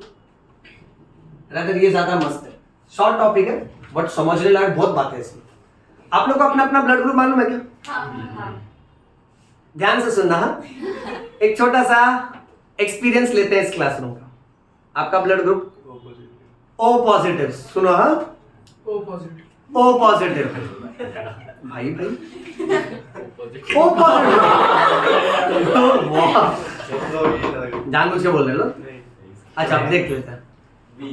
बी क्या? पॉजिटिव। हाँ, बी पॉजिटिव, वेरी गुड। ए पॉजिटिव, बी पॉजिटिव। नहीं मालूम? तुम क्लिनिक में हो मेरे। तुमको भी नहीं मालूम, साथ में ले आना उसको। A positive, A positive. नहीं मालूम, तुम भी चलना बेटा। B positive, B positive, O positive, B positive, B positive. B positive sir. O positive. Sir भाई बहन। We are same bro. Yes sir. अच्छा, इस क्लास में जब ब्लड ग्रुप पूछा गया, पहले एक जनरल नॉलेज दे दो कि जिनको जिनको अपना ब्लड ग्रुप नहीं पता है ना, आप लोग के लिए एक बहुत सुपर्ब सजेशन है। लाइफ में कभी भी जब ब्लड टेस्ट करोगे ना, कोई भी ब्लड टेस्ट, मान लो फीवर के लिए कर रहे हो या मान लेते हैं रूटीन टेस्ट कर रहे हो, तो मान लो मैं डॉक्टर को बोलने का सर सब टेस्ट के साथ मेरा ब्लड ग्रुप का भी टेस्ट लिख दो, तो उसी सैंपल में जिसमें आप कोई और टेस्ट करने वाले हो, उसी ब्लड सैंपल में आपका ब्लड ग्रुप का भी टेस्टिंग हो जाएगा। And the best part is blood group testing का official laboratory rate is hardly 100 rupees. Okay, 100 rupees में आपको अपना ब्लड ग्रुप पता चल जाएगा। अब इस क्लास में एक बात देखने लायक है, सबका ब्लड ग्रुप पॉजिटिव है, किसी का भी ब्लड ग्रुप नेगेटिव नहीं निकला। यस और नो? यानी एक बात हमको ये सीखने मिलती है, भले फिर पॉजिटिव में कुछ भी हो, ओ पॉजिटिव हो, ए पॉजिटिव हो, बी पॉजिटिव हो या ए बी पॉजिटिव भी हो, बट नेगेटिव ब्लड ग्रुप किसी का निकला नहीं ना बेटा। सो पहला पॉइंट हमको ये सीखना चाहिए कि negative blood group is very rare. Okay, अब बात ऐसी है कि ब्लड ग्रुप को ढूंढा था एक साइंटिस्ट ने जिनका नाम था कार्ल लैंडस्टीनर। सब लोग ध्यान से देखो, गाली नहीं है, साइंटिस्ट का नाम है। क्या नाम है इनका? हाई रिस्पेक्ट रिस्पेक्ट तुम लोग। हाँ देखो, मैं इनका नाम ले सकता हूँ क्योंकि मैं सीनियर हूँ ना बेटा। हाँ सर। राइट, मैं टीचर हूँ, मैं तुमसे उम्र में भी बड़ा हूँ ना, मेरे दोस्त लोग हैं लोग। राइट, मेरे को बुढ़ा कौन बोला? शकुन मार खाएगा। हाँ मैं नाम ले सकता हूँ, तुम लोग नाम नहीं लेने का। तुम लोग ऐसा छोटा बच्चा होके बोलता कार्ल लैंडस्टीनर, ऐसा अच्छा नहीं लगता है। तुम लोग इस लहजे से कहते हो कि ऐसे तुम्हारे घर पे झाड़ू पोछा करने आए, गलत बात है बेटा। कार्ल लैंडस्टीनर कमाल के साइंटिस्ट, मजाक अपनी जगह पे, बट इनका मान सम्मान अपनी जगह पे। कमाल के साइंटिस्ट है कार्ल लैंडस्टीनर। इन्होंने ब्लड ग्रुप ढूंढा। अब ये लोग ने जो ब्लड ग्रुप ढूंढा था उसको बोलते हैं ABO blood group system. Blood system, इसके अलावा भी ब्लड ग्रुप सिस्टम होते हैं, ध्यान से सुनना। एक होता है RH ब्लड ग्रुप सिस्टम, एक होता है किड ब्लड ग्रुप सिस्टम, एक होता है लीविस, एक होता है डफी, एक होता है P ब्लड ग्रुप सिस्टम, एक होता है MNS blood group system. But anyways, अपने को सब नहीं पढ़ना है, हम लोग सिर्फ एक ही सिस्टम पे फोकस करेंगे, ABO। इसका ना बहुत अच्छा लॉजिक है, सब लोग ध्यान से सुनना और मुझे आंसर करते जाना, make it more interactive. Okay, then I will come to know कि तुमको समझा कि नहीं। ABO ब्लड ग्रुप सिस्टम को ढूंढा था कार्ल लैंडस्टीनर ने। ओके, जिसमें से कार्ल लैंडस्टीनर ने ABO ब्लड ग्रुप सिस्टम में से इन्होंने ढूंढा था ब्लड ग्रुप A, B और O। फिर लैंडस्टीनर के ही स्टूडेंट्स थे डिकैस्टेलो एंड स्टर्ली, ये लोग ने ढूंढा ब्लड ग्रुप AB। लैंडस्टीनर के ही स्टूडेंट, क्या नाम इनका? स्टूडेंट बोला तो स्टूडेंट है वो है अपने ये बेटा, फिर भी तुमसे बड़े हैं। डिकैस्टेलो स्टर्ली, ब्लड ग्रुप AB ढूंढा, ऐसे याद रखना, 2 अक्षर 2 साइंटिस्ट। ओके, अच्छा अब ब्लड ग्रुप को समझने के लिए अपने को कुछ रूल्स समझना पड़ेगा। मैं ना टॉपिक को है ना लास्ट में ऐसे इंटरेस्टिंग मोड पर ले जाऊंगा, तुम लोग ये बात ध्यान से सुन लो एकदम, कि हमारे भारत देश में जब भी शादी होती है तो लोग कुंडली मैच करते हैं, हम योयो बायो वाले ब्लड ग्रुप मैच करेंगे बेटा, बहुत इंपॉर्टेंट है। ओके, ताकि अपने को पता चलेगा लाइफ में कोई प्रॉब्लम आ सकती है या नहीं आ सकती है, उसका भी पूरा मैकेनिज्म है। ठीक है, और मैं अपना एक अलग से कार्ड बनाऊंगा बाबा तांत्रिक के नाम से। कहीं भी शादी कर, चुप रहो रिकॉर्ड पे मत बोलो, कहीं भी शादी ब्याह रहेगा मेरे को बोलना, पूछ के करेंगे, कुंडली तो मैच करेंगे, ब्लड ग्रुप भी मैच करेंगे बेटा। ओके, अब ब्लड ग्रुप के रूल सुनो। रूल नंबर 1, अब आपको इस चैप्टर में एक बात समझना होगा कि AG मतलब एंटीजन और AB मतलब एंटीबॉडी। सुना सबने? Yes sir. AG antigen. Sumit सुन रहा है? हाँ सर। सुमित अलग ही सोच रहा है। सुमित सोचा AG यानी हिंदी पिक्चर, AG सुनते हैं नहीं ना? चुप रहो। AG एंटीजन और AB एंटीबॉडी। देखो ये कैसा है, आपके बॉडी में जो भी एंट्री मारता है ना वो एंटीजन, जो बाहर से आया है, और उसके खिलाफ बॉडी जो फाइटिंग सेल बनाता है ना वो एंटीबॉडी। ये समझा सबको? Yes, sir. Now let us say suppose for example, Sumit blood group क्या है तुम्हारा? B positive. B positive. अब सुमित का आरबीसी अगर मेरे बॉडी में आया तो मेरे बॉडी के लिए उसका आरबीसी एंटीजन हुआ कि एंटीबॉडी हुआ? Antigen. करेक्ट। फिर मेरा बॉडी उसके खिलाफ क्या बनाएगा? Antibody. हाँ, ये समझा? हाँ सर। ओके, रूल्स थोड़े अलग ही जाएंगे, मैं इसको जानबूझ के ना थोड़ा हिंदी स्टाइल में ले चलूंगा बेटा। ओके, अब रूल नंबर 1 ये कहता है जो आरबीसी पे एंटीजन होगा वही तुम्हारा ब्लड ग्रुप होगा। कल्याण वस्तु बेटा। ए तुम हंस के मार खाओगे यार। हाँ, बाबा के दरबार में आए हो, अच्छा बायो सीख के जाने का। ध्यान से सुनो, जो तुम्हारे आरबीसी के ऊपर एंटीजन होगा वही तुम्हारा ब्लड ग्रुप होगा। यानी सपोज फॉर एग्जांपल, ध्यान से देखो, लेट्स से ये एक इंसान का आरबीसी है और इस आरबीसी के ऊपर एक स्पेशल प्रोटीन है, ए नाम का प्रोटीन, तो इसका ब्लड ग्रुप क्या होएगा? ए। देखते जाओ, दूसरे दोस्त का आरबीसी, इसके ऊपर खास किस्म का प्रोटीन बी चिपका है, तो इसका ब्लड ग्रुप क्या होगा? बी। ये देखो कैसी बात है, मालूम है आरबीसी की जो कोटिंग है ना, जो कवरिंग है, वो अलग अलग मटेरियल की बनी है बेटा। अब वो मटेरियल का केमिकल नाम लिखेगा तो बहुत बड़ा बड़ा नाम आएगा, इसलिए साइंटिस्ट बोला कि मगजमारी नहीं करते, अल्फाबेट दे देते। एक तरह का मटेरियल देखा ए, दूसरे तरह का मटेरियल देखा बी। जैसे हम सब अभी हम लोग ने जो कोटिंग, जो शर्ट पहना है, जो कपड़े पहने हैं बेटा, ये अलग अलग मटेरियल के हो सकते हैं ना। हाँ। जैसे मैंने देखा ये कॉटन का मटेरियल है तो मैंने बोल दिया ए एंटीजन से मैं कवर्ड हूं। अमन का शर्ट मैंने देखा सिल्क का बना है, सिल्क का शर्ट बना है, साड़ी नहीं बोला दोस्तों लोग। हाँ, तो वो अलग मटेरियल हो गया ना बेटा, तो मैं बोलूंगा बी। सुमित आधा कॉटन आधा सिल्क पहना है सपोज फॉर एग्जांपल यार, तुम लोग भी ना यार। ओके, तो मैं बोलूंगा ये ए बी है। यहां देखो, सो यहां पे अगर किसी आरबीसी के ऊपर ए और बी एंटीजन दोनों भी है मेरा बच्चा, तो हम लोग क्या बोलेंगे? इसका ब्लड ग्रुप क्या है? A B. और सपोज फॉर एग्जांपल लेटर से सलमान खान, कुछ समझा कि नहीं? यानी शर्टलेस कोई स्पेशल कवरिंग नहीं है इनके पास, जो नेचुरल कवरिंग स्किन है वही है। वैसे आरबीसी के पास कोई स्पेशल प्रोटीन नहीं है। अगर कोई भी प्रोटीन नहीं है तो ब्लड ग्रुप क्या होगा? अब ये एक्चुअली ओ नहीं है, ये जीरो है, बट वेस्टर्न कंट्री में ना जीरो को ओ पढ़ते हैं। ये देख, ये क्या लिखा है मैंने? 105, इसलिए तुम लोग अमेरिका नहीं जा सकते। अभी सिखाया ना, अरे मजाक करो बेटा, तुम लोग जाओ, ठीक है, मेरे को भी लेके चलो, अपन सेल्फी खींचेंगे बेटा। ओके, 105। अब कैसा है ना, ये देखो, ये अमेरिकन लोग है, ये लोग ए ऊ आ करते रहता है, हाँ? ये लोग सीधा सीधा 105 नहीं बोलता है, ये लोग 105 बोलता है बेटा। ओके, तो यहां पर ये लोग ने क्या बोला? That RBC has no antigen. No antigen is like O antigen, इसलिए ब्लड ग्रुप हो गया ओ। पहला रूल समझा? तो सोचो ना, तुम्हारा जो भी ब्लड ग्रुप है ना, तो तुम्हारे हर आरबीसी के ऊपर वो स्पेशल मटेरियल है।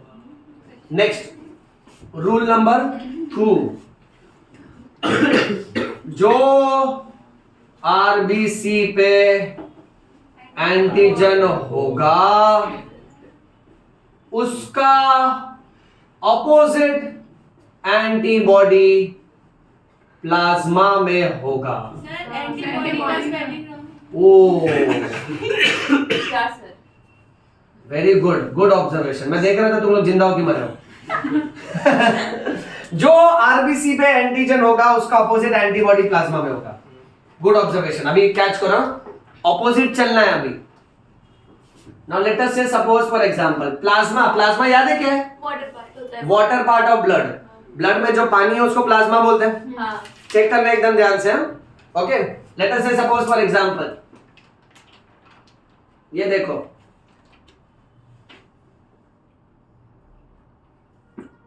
ये तुम्हारे दोस्त का बीवी, हाँ तुम लोग खुद ही बोल रहे हो, खुद ही हंस रहे हो। बीवी मतलब बोला औरत।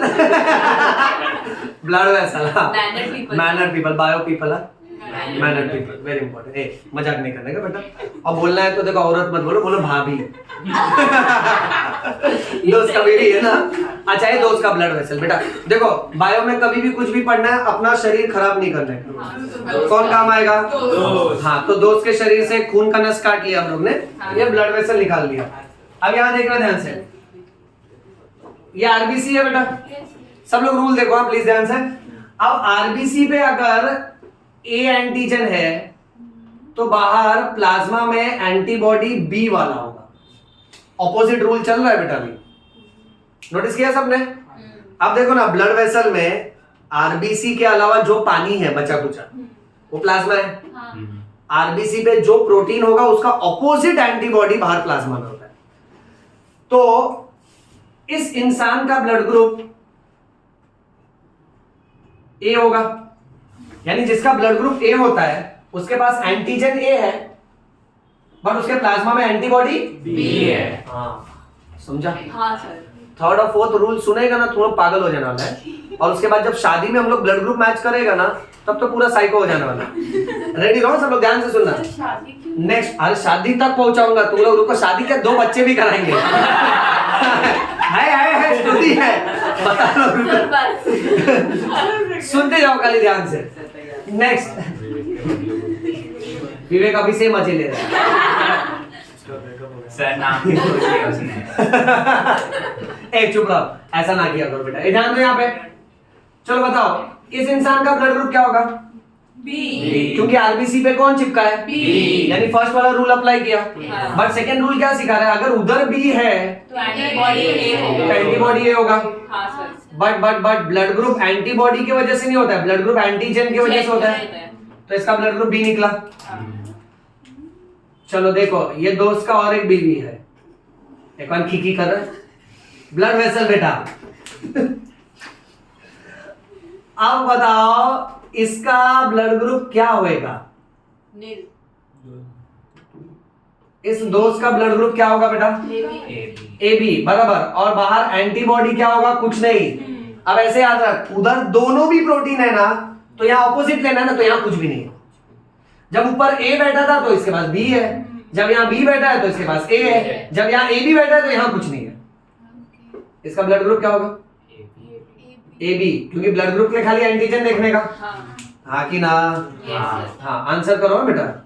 हाँ शादी और बच्चों का ना सोचो बेटा। सुमित तो अभी से प्लान भी बनाने लगा। सुमित ध्यान दे, अभी तू आंसर करेगा। Okay sir. सब लोग चेक करो ये आरबीसी। हाँ। सुमित इसका ब्लड ग्रुप क्या होगा? ओ। ओ वेरी गुड बच्चों। ये ओ ब्लड ग्रुप क्यों होगा? क्योंकि एंटीजन नहीं है ना, तो इसके पास एंटीबॉडी दोनों वाला होगा, ए वाला भी होगा और बी वाला भी होगा। शॉर्ट में बात करता हूं। रूल नंबर 1, आरबीसी पे जो प्रोटीन है वही तुम्हारा ब्लड ग्रुप है। रूल नंबर 2, आरबीसी पे जो प्रोटीन एंटीजन है उसका ऑपोजिट एंटीबॉडी प्लाज्मा में। जैसे अगर इधर ए है तो इधर बी है, दिवेक्षा इधर बी है तो इधर ए है, इधर ए बी दोनों है तो इधर कुछ नहीं है, इधर कुछ नहीं है तो इधर दोनों है। इतना स्प्राइट है? बोले तो क्लियर। ओके। Rule number 3। अब रूल नंबर 3 आपको सिखाएगा इसके बारे में। अब लेन देन चालू होएगा। आप सब लोग एकदम ध्यान से सुनना, कोई भी इसमें गलती किया ना मैं सीधा पेशेंट मार देगा। हाँ पहले ही बता दे रहा बेटा, ठीक है? अब लेन देन चालू होएगा। अलग अलग सिचुएशन देता हूं, ध्यान से सुनना। Example number 1, late us say suppose for example तुम्हारा दोस्त, ध्यान से सुनना, रास्ते पे बाइक चला रहे, गाना गा रहा है, धूम मचा ले। थोड़ा आगे गया, इसका धूम मच गया। ये तुम हंस रहे हो, दोस्त को मार लगी बेटा।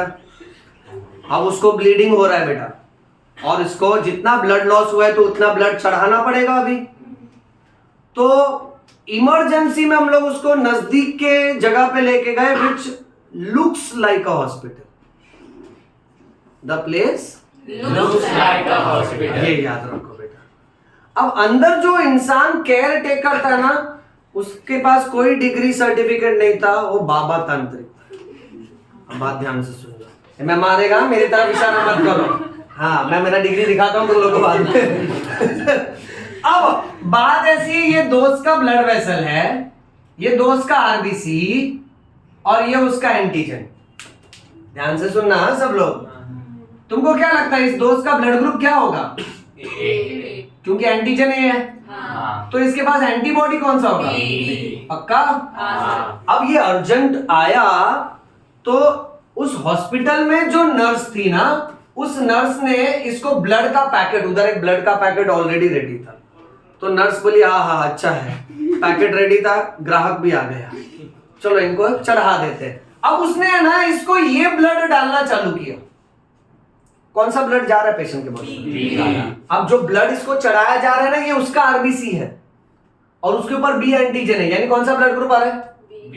अच्छा, अब तुमको लगता है कि ये उसको एक्सेप्ट करेगा कि रिजेक्ट करेगा? रिजेक्ट करेगा। क्योंकि बी वाला एंटीबॉडी इस एंटीजन को मार देगा। एंटीबॉडी तो है ना लड़ाकू, समझ रहा है ना? अच्छा, तो ये वाला ब्लड रिजेक्ट हो जाएगा, तो ये ब्लड चढ़ाते बराबर पेशेंट को साइड इफेक्ट, साइड रिएक्शन आने लगा। तो ये देख के वो नर्स डर गई, बोली अरे रे रे, ये मेरा तुक्का तो गलत हो गया, चल एक दूसरा पैकेट मंगा। अब उसने दूसरा पैकेट खोला ब्लड का। अब कौन सा ब्लड जा रहा है पेशेंट को? एबी। क्या ये एबी वाला ब्लड ये एक्सेप्ट करेगा कि रिजेक्ट करेगा? रिजेक्ट करेगा। क्योंकि बी वाला एंटीबॉडी फिर भी एबी के बी को तो मारेगा। हाँ। तो अब पेशेंट को बहुत तकलीफ होने लग गया। फिर वो पेशेंट उधर से फोन किया डॉक्टर अवस्थी को, बोला हेलो सर, इधर बहुत प्रॉब्लम हो गया है, I am in a place which looks like a hospital, all बिना डिग्री वाला बाबा तांत्रिक, इंडिया ग्रेट कंट्री सर। बोला रुक, टेंशन मत ले, नर्स को फोन दे। फिर हम लोग ने इसका ब्लड ग्रुप मैच किया। अब इसको ये वाला ब्लड दिया, एक्सेप्ट और रिजेक्ट। तो ये एक्सेप्ट कर लिया बेटा। फिर इसको और ब्लड की जरूरत है, तो नर्स ने बोला सर एक ही पैकेट है, कुछ ऐसा सिचुएशन है उसका, तो कौन सा ब्लड है? कैसे पता चला वो है? उसके ऊपर एंटीजन नहीं है ना, तो ये एक्सेप्ट करेगा कि रिजेक्ट करेगा? करेक्ट, क्योंकि एंटीबॉडी किसको मारेगा? कोई एंटीजन ही नहीं है। यानी अब तुमको ये पता चला कि जिसका ब्लड ग्रुप ए है उसको कौन सा ब्लड नहीं चलेगा? हाँ, बी और ए बी। और उसको कौन सा ब्लड चलेगा? भाई शाबाश, ये समझ गया बेटा? ये फर्स्ट एग्जांपल था। अब 3 एग्जांपल तुमको क्रैक करना है, ठीक है? नाउ मैं ले जा रहा हूं तुमको एग्जांपल नंबर 2 पे। बात ध्यान से सुनना। Late us say suppose for example दही हंडी का टाइम है और सुमित सबसे ऊपर चढ़ा है। अरे सपोज, ओके, और सबसे नीचे अमन खड़ा है और श्रेयस, अमन और श्रेयस सुमित को चढ़ा है ऊपर। अब हम लोग अमन और श्रेयस अंदर से इंटरव्यू ले रहे हैं। अमन और श्रेयस को पूछे आपको कैसा लग रहा है? दोनों का पैर कांप रहा है, राम राम राम राम राम, राम। तो श्रेयस अमन को बोलता है एक काम करते हैं, अपन छोड़ देते हैं। तो अमन बोले ये ऐसा नहीं यार, अगर सुमित गिरेगा धरती टूटेगा। श्रेयस बोला मेरे से नहीं संभाला जा रहा है, तू अकेला संभाल। तो ये लोग दोनों छोड़ दिए। अब बच्चों सुमित गिरा, उसको हेड इंजरी हुआ। क्या हुआ? गजनी बन गया। अब उधर ही बेहोश हो चुका है, किसी को पहचान नहीं रहा है, जवाब नहीं दे रहा है। सो अर्जेंट में इसको उठाकर लेके गए एक जगह पे which looks like an hospital. तुम समझ रहे हो बेटा? हाँ, चलो अब ध्यान से देखना। अब हमारे पास सिचुएशन है कि जो पेशेंट है उसका ये आरबीसी है, ये सिचुएशन है। तो पेशेंट का ब्लड ग्रुप क्या लग रहा है आपको? बी। पक्का? हाँ। अच्छा चलो जवाब दो। तो इसके प्लाज्मा में कौन घूम रहा है? ए वाला फाइटर घूम रहा है। अब वहां की नर्स ने इसको सबसे पहला ब्लड चढ़ाया, उसके आरबीसी के ऊपर कुछ ये सिचुएशन है। एक्सेप्ट और रिजेक्ट? रिजेक्ट। पक्का? हाँ। तो सुमित को प्रॉब्लम होने लगा, सुमित बेड पे नाचने लगी और नर्स बोली अरे रे ये तो डांस कर रहा है, ये ब्लड बंद कर देते हैं, चलो दूसरा पॉकेट खोलते हैं। अब दूसरा पॉकेट में कौन सा ब्लड जा रहा है?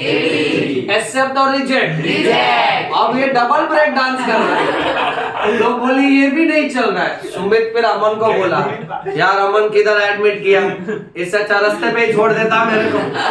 अमन बोला टेंशन नहीं लेने का, हर मुसीबत में किसको याद करने का? अवस्थी सर को। हाँ भगवान को नहीं याद करने का पागल। ओके हाँ तो अमन फोन लगा, बोला सर वो अपना सुमित है ना? मैं बोला हाँ। बोलता मैं श्रेयस छोड़ दिया सर तो उसको मार लग गया है और उधर है ना डॉक्टर उसके साथ एक्सपेरिमेंट कर रहे हैं, सोच रहे कि ये लेबोरेटरी का गिनी पिग है, इस पे रिसर्च कर लेते हैं।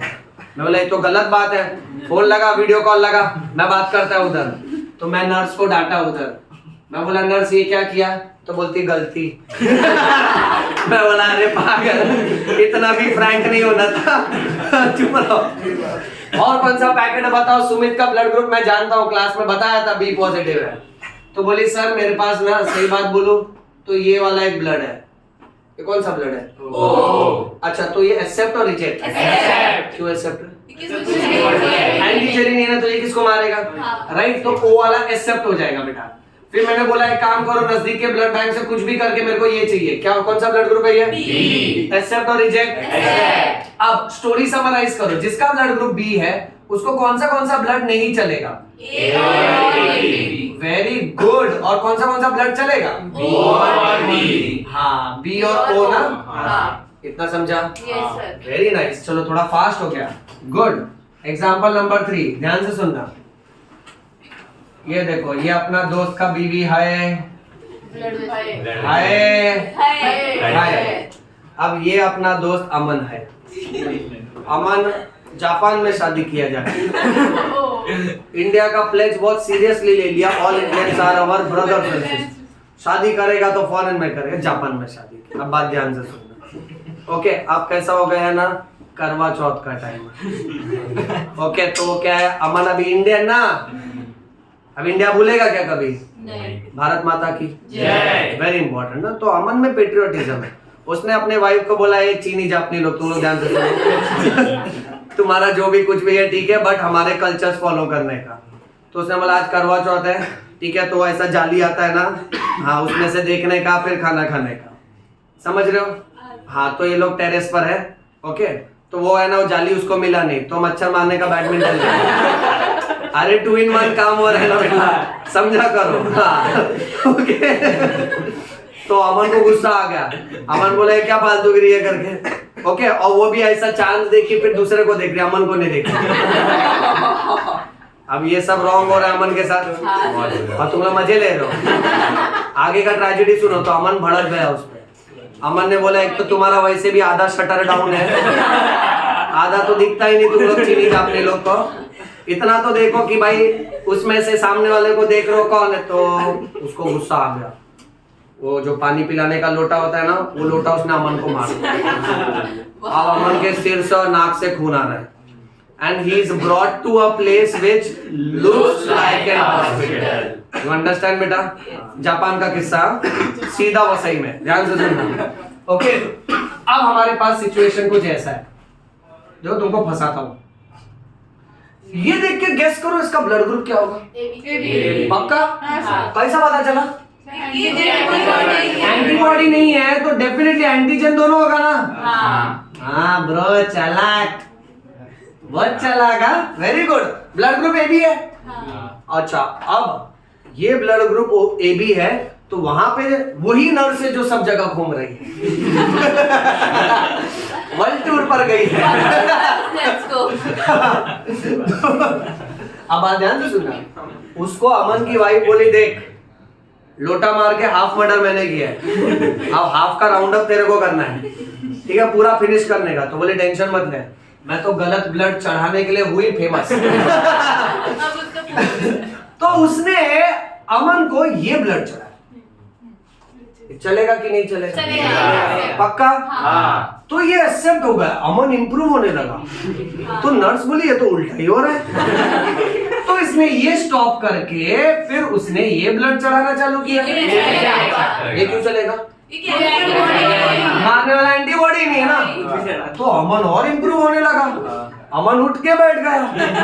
तो बोली नहीं नहीं ये भी बंद करो। अब इसने नेक्स्ट ब्लड चालू किया। अब कौन सा ब्लड जा रहा है पेशेंट को? एक्सेप्ट और रिजेक्ट? करेक्ट। अब अमन उठ के खड़ा हो गया। अमन ने लोटा मार दिया। फिर अमन देखा उसके हाथ में एक और पैकेट था। वो कौन सा चढ़ाने वाली थी? एक्सेप्ट होता रिजेक्ट होता? हाँ। तो यहाँ पे अमन बिना अवस्थी सर की मदद के बच गया। रीजन क्या था इसका? नहीं, क्योंकि सर की दुआ साथ है। सर फिजिकली प्रेजेंट नहीं था बट इमोशनली प्रेजेंट था। समझ रहे हो? हाँ। अब क्योंकि एंटीबॉडी नहीं था तो चारों ब्लड चल गया। यानी AB वाले के तो मजे है ना। इसको कौन सा ब्लड चलेगा? यानी ये सबसे ब्लड ले सकता है। Universal receiver. Universal receiver. Best blood है ना। सबका खून चूस सकता है।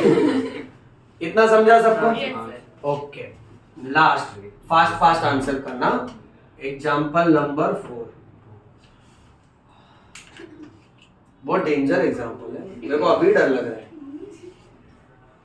अवस्थी सर ने लेक्चर में पढ़ाते पढ़ाते कनक को डांट दिया।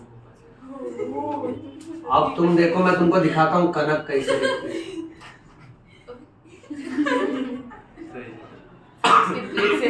और को दुखेगी।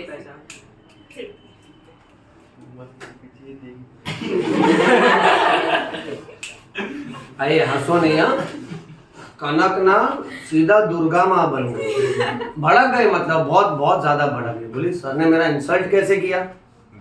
तो फिर बाद में राशि ने उसको बोला अरे सर कैसे नरम गरम होते रहते, ठीक है तो समझ के लेना सर, उसमें क्या हो गया। तब इतने में दिविक्षा उसको बोली नहीं नहीं गलत बात है, इंसल्ट तो किया। तो फिर कनक बोली हाँ तेरे को भी फील, बोलता मेरे को मजा तो आया लेकिन इंसल्ट हुआ। तो कनक ने ऐसे ही उससे पूछा कि मेरी जगह तू रहती तो क्या करती? तो दिविक्षा अपने बैग से ना इतना बड़ा चाकू निकाला। बोली मैं ना, तो कनक बोली ये पागल है। राशि बोली ऐसा क्या तुम लोग बात कर रहे हो, मैं तो फंस गए ना तुम लोग के बिटवीन में।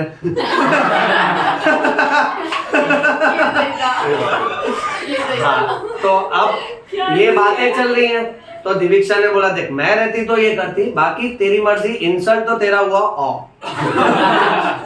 अब अवस्थी सर जा रहे लेक्चर के बाद, कनक आई पीछे से चाकू मार। मेरे को हाँ चाकू लगा। तुम लोग हंस रहे हो बेटा, चाकू निकाल के मारेगा तुमको। अब मेरे को चाकू लगा, सब लोग बात ध्यान से सुनना। कभी भी है ना कोई भी पेनिट्रेटिव ऑब्जेक्ट अगर बॉडी में घुस जाए ना, रूल नंबर 1 उसको निकालने का नहीं। ये बायो का रूल है। हिंदी पिक्चर उल्टा ही दिखाता है। हीरो को चाकू लगा है, हीरो पति जी क्या हो गया? अरे आप तो मर गए, काय को निकाला? जा बायो बढ़ गया। किसी को भी चाकू लगे, पेनिट्रेटिव ऑब्जेक्ट लगे, लॉजिक है ना। अगर मान लेते देखो ये चाकू अगर बॉडी में है तो चाकू खुद ही ब्लड को ब्लॉक कर रहा है ना, तो क्या ब्लड आजू बाजू से निकल रहा है। अगर आपने पेनिट्रेटिंग ऑब्जेक्ट निकाल दिया तो कैविटी बन जाएगा, तो ज्यादा ब्लीडिंग होएगा।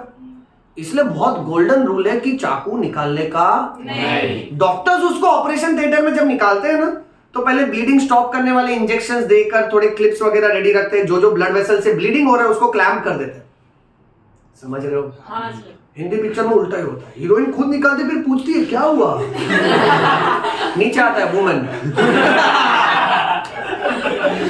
समझ रहे हो? अच्छा, अब इससे बढ़कर एक रूल, अगर आप गलती से निकाल दिए तो फिर से डालने का नहीं।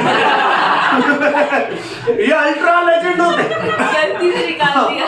हाँ ये लेजेंड प्रो मैक्स 13 ये लोग निकालते हैं, इनको याद आता है वो अवस्थी सर कुछ सिखा और नहीं निकालो कर ले फिर डाल। तो ये नहीं, अब निकाल दे होते हैं कुछ नहीं, अब वापस नहीं डालने का।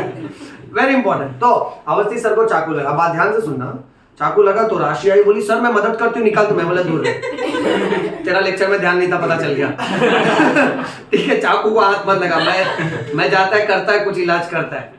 So I go to a place which looks like Like a hospital. Now understand this very nicely, हाँ? ठीक है। अब अवस्थी सर का सिचुएशन देखो, कौन सा ब्लड ग्रुप है सर का? O। कैसा मालूम पड़ा? ये कुछ भी हाँ, तो एंटीबॉडी कौन सा होगा? ए और बी दोनों होगा ना? हाँ। Right. So let us mention the blood group of the patient is O। Yes। अब पीछे से ना कनक को बहुत पछतावा होगा। सो कनक आई, नहीं मैं मेरे सर की मदद करूंगी।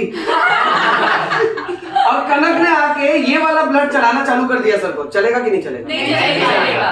क्यों नहीं चलेगा? क्योंकि एंटीबॉडी ये वाला मार देगा ना, हाँ। राइट? तो कनक बोली अरे रे सर तो मर रहा है। ये उल्टा क्यों हो रहा है? फिर कनक ने दूसरा ब्लड ट्राई किया, ये भी नहीं हो। एक्सेप्ट और रिजेक्ट। Reject। ये क्यों रिजेक्ट होगा? ये भी मार बी वाला एंटीबॉडी मार देगा ना। हाँ। Very good. तो कनक अभी और डिप्रेस हो गई, बोले एक तो चाकू मारी ऊपर से, तो और जा रहा है, अगर ये बच गया तो मेरे को मार देगा। इस अच्छा मैं बचा लेती हूँ। अब कनक ने थर्ड पॉसिबिलिटी ट्राई किया, कौन सा ब्लड जा रहा है? O। एक्सेप्ट और रिजेक्ट। Accept। क्यों एक्सेप्ट? क्योंकि हाँ, तो सर इंप्रूव करने लगे। तो कनक बोली बेस्ट, लास्ट वाला भी ट्राई कर लेते हैं। एक्सेप्ट और रिजेक्ट, रिजेक्ट। दोनों मार देंगे ना। तो कनक बोलती नहीं मैं यही वाला फटाफट और चढ़ाती हूँ। तो सर कम्स टू लाइफ। फिर सर जैसे ही होश में आए तो सर ने बोला यार वो ब्लड कौन चढ़ा रहा था मेरे को, बुलाओ जरा उसको। तो कनक आए, तो मैं बोला वाह चाकू भी तुम्हारी, ब्लड भी। बोलती सर सॉरी, हाँ वो मेरे को रियलाइज हुआ वो थोड़ा चाकू। मैं बोला थोड़ा? तो बोलती नहीं सर वो दिवीक्षा भड़काई ना मेरे को, तो इसीलिए सर बाद में मेरे को बहुत रियलाइज हुआ सर। तो मैंने उसको बोला ठीक है चल बेटा एक काम करते हैं, पढ़ाई तो करते रहेंगे, फिजूल हॉस्पिटल में टाइम पास नहीं करेंगे। तू मेरे को बता तूने पहले ए वाला ब्लड क्यों चढ़ाया? तो बोले ए फॉर अवस्थी सर। तो मैं मारा उसको।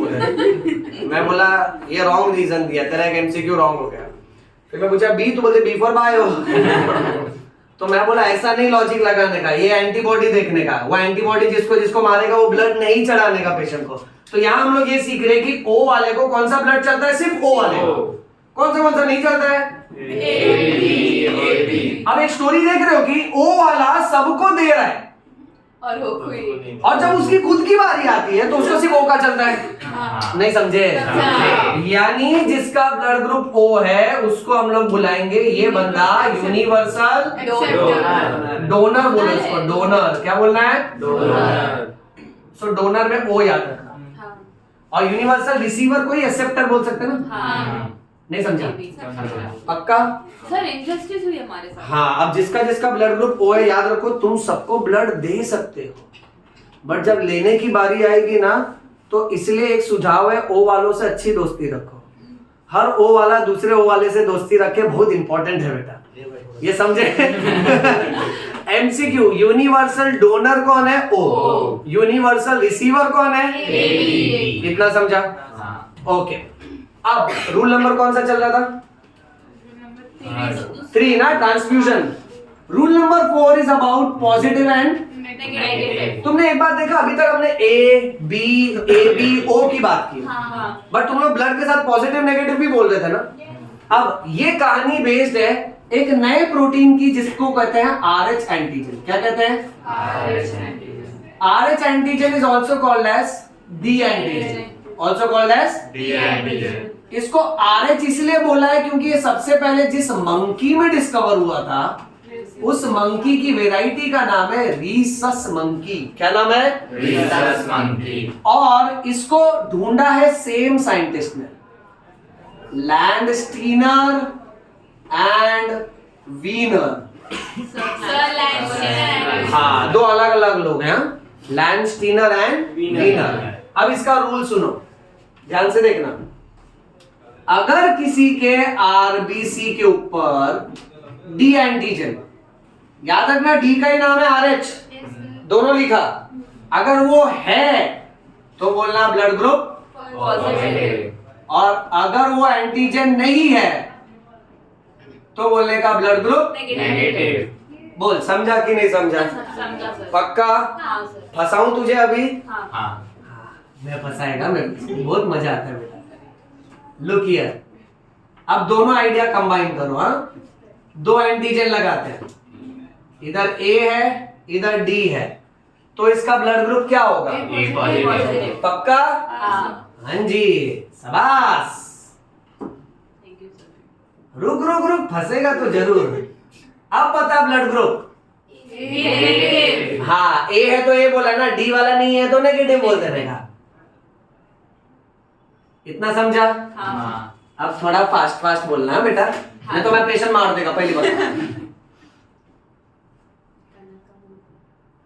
बच्चों, इस पेशेंट का blood group B B positive. Positive. Very good. अभी ए पॉजिटिव। Very good. अभी ए पॉजिटिव। Very good. अभी ओ पॉजिटिव। O positive. अभी ओ नेगेटिव। O negative. अभी नेगेटिव। A negative. हट, कोई पॉजिटिव बोला? नहीं सर, कोई नहीं बोला। बोला एक जन, मार दिया। कोई नहीं बोला। बोला, मैंने सुना। चलो वापस से। अभी ब्लड ग्रुप ए पॉजिटिव। अभी ए बी पॉजिटिव। अभी बी पॉजिटिव। अभी बी नेगेटिव। अभी ओ नेगेटिव। अभी ओ पॉजिटिव। आज टाइम क्यों लगा है? मर गया मर गया मर गया। पास पास बोलने का बोलेंगे बेटा। चलो लेट्स स्टार्ट। हाँ। O negative. फिर टाइम आपको पता नहीं था सर। मैं बोला ना लेट्स स्टार्ट। चलो लेट्स बिगिन। बोलो। B negative. अभी बी पॉजिटिव। अभी ए पॉजिटिव। अभी ए पॉजिटिव। अभी ओ पॉजिटिव। अभी ओ नेगेटिव। अभी बी नेगेटिव। पूरा पूरा लाशों का ढेर लगा देंगे आज। चलो वन मोर अटेम्प्ट। स्टार्ट। ए नेगेटिव। अभी ए पॉजिटिव। अभी ए पॉजिटिव। अभी ओ पॉजिटिव। अभी ओ नेगेटिव। अभी बी नेगेटिव। अभी बी पॉजिटिव। अभी ए पॉजिटिव। अभी ए पॉजिटिव। अभी ए नेगेटिव। अभी ओ नेगेटिव। शाबाश, चारों जिंदा।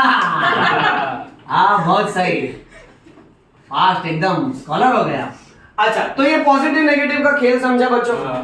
अब लास्ट शादी करेगा फटाफट।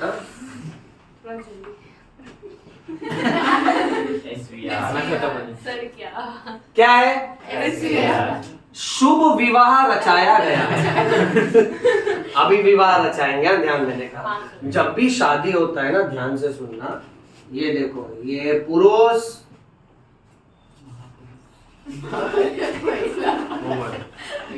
वुमेन। स्त्री, समझ रहे हो ना? हाँ, पुरुष महापुरुष बोल रहा है, दुष्ट कहीं का। अब जब भी शादी होएगा ना, एक ही रूल बोलता है, सब लोग ध्यान से सुनना। ब्लड ग्रुप कैसा भी रहेगा चलेगा, बट अगर लड़की का ब्लड ग्रुप नेगेटिव है और लड़के का ब्लड ग्रुप पॉजिटिव है, सब लोग ध्यान से सुनना बेटा, सुनना ही पड़ेगा, तुम्हारे मतलब की बात है। अगर लड़की का ब्लड ग्रुप नेगेटिव है और लड़के का ब्लड ग्रुप पॉजिटिव है, तो ऐसे शादी में प्रॉब्लम आएगा। क्या आएगा? प्रॉब्लम। प्रॉब्लम। प्रॉब्लम। हाँ, कुबड़ा कहेंगे कुछ नहीं। अब इसमें पहले बच्चे का ओके डिलीवरी देखते हैं। हाँ? अच्छा, एक और बात मुझे बताओ, वो ऑब्जर्वेशन, इस क्लास में ज्यादातर ब्लड ग्रुप पॉजिटिव था कि नेगेटिव था? 80% क्राउड का ब्लड ग्रुप पॉजिटिव होता है, हार्डली 20% लोगों का ब्लड ग्रुप नेगेटिव होता है, यानी negative blood group is rare. Okay, अब ये जोड़ी देखो ध्यान से। सो मान लेते हैं इनका शादी हो गया, गठबंधन। अब ध्यान से देखना बेटा, ये क्या है? आरबीसी नहीं, प्रेग्नेंट है ये, पागल।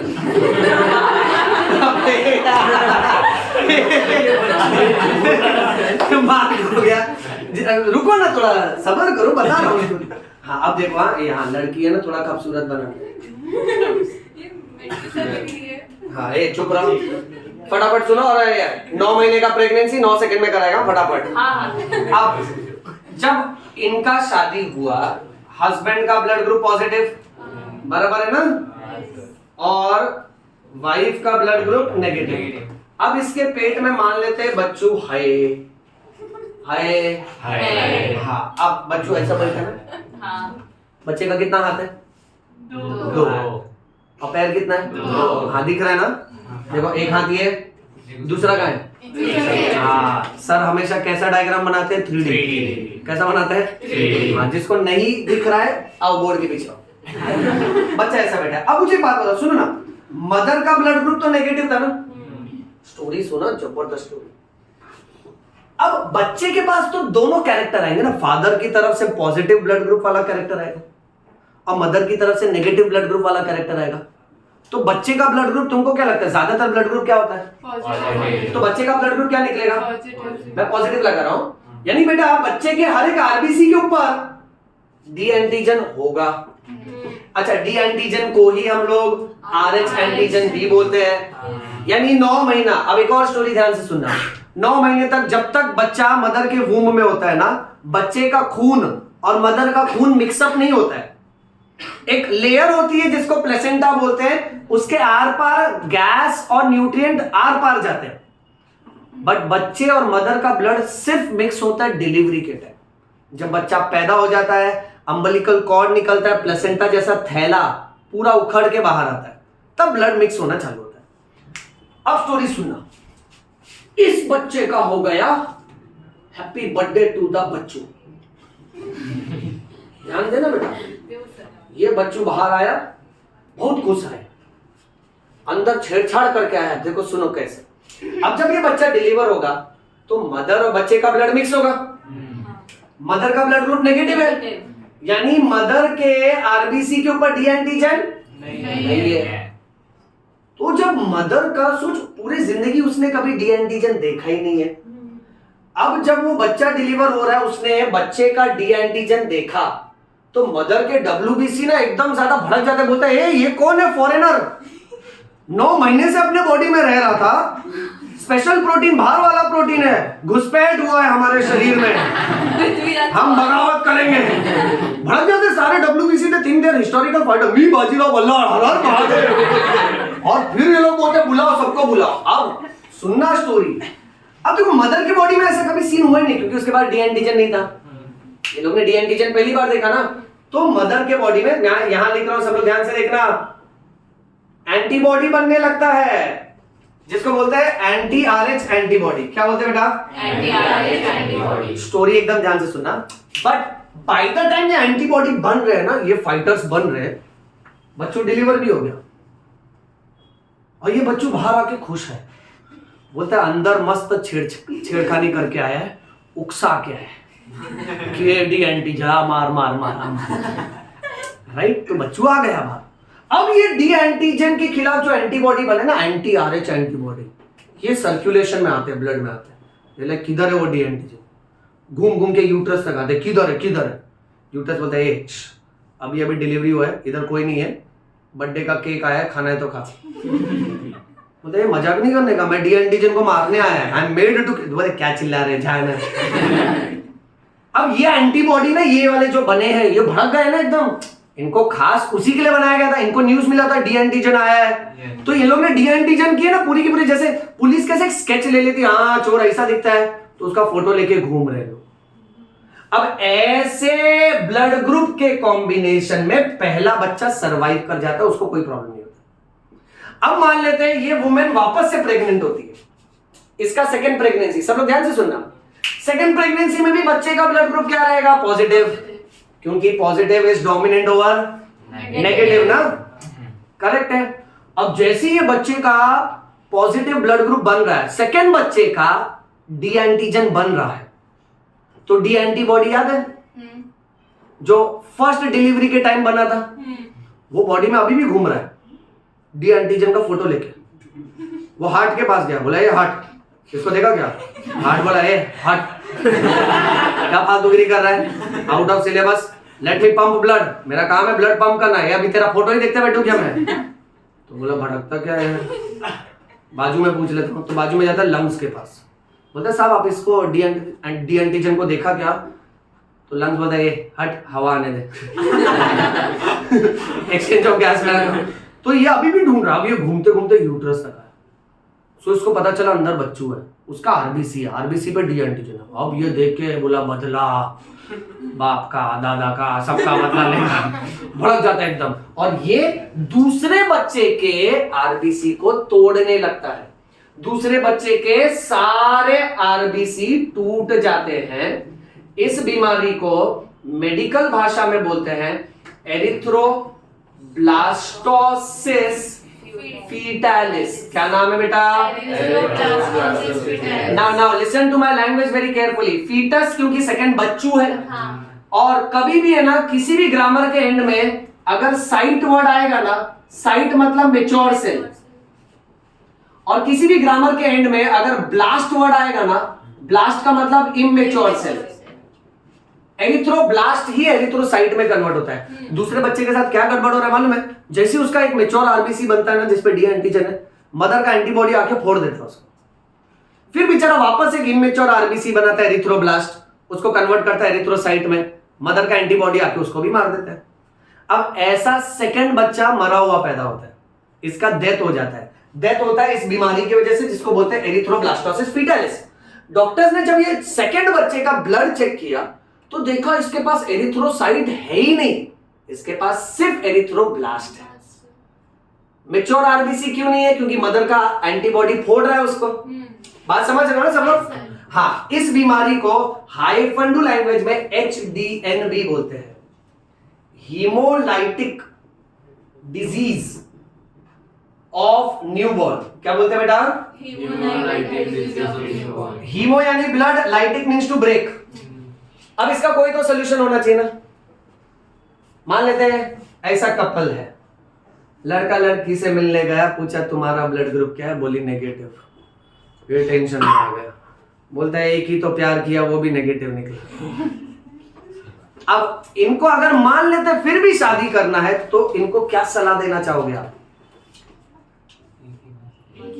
एक ही बच्चा। आप अडॉप्ट कौन बोला? बहुत अच्छे बेटा, ये तो बहुत अच्छा प्रोविजन है। टेंशन नहीं ले, अडॉप्ट कर लो, हिंदी वर्ड, बच्चा गोद ले लो।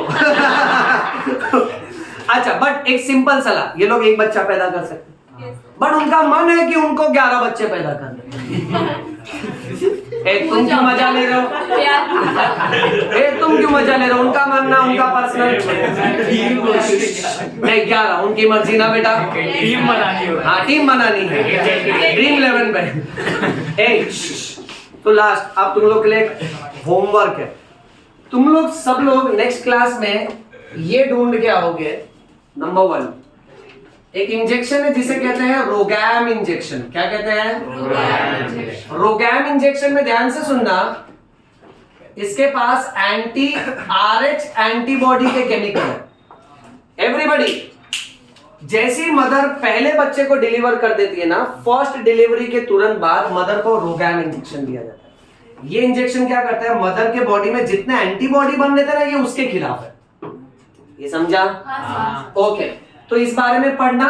नेक्स्ट होमवर्क ये ढूंढना और कमेंट सेक्शन पे आके पोस्ट करना what is Bombay blood group. Okay, सुनो सुनो सुनो, और एक what is golden blood group. ये नेक्स्ट क्लास में बात करेंगे। ये समझा सबको? चलिए, अब मैं भी थक चुका हूँ, आप लोग खाली मुझे फटाफट बताइए आज का लेक्चर समझा सबको? सो रिमेंबर, यो समझ में आयो, प्रेम रतन धन पायो। चलिए बंद कर दीजिए।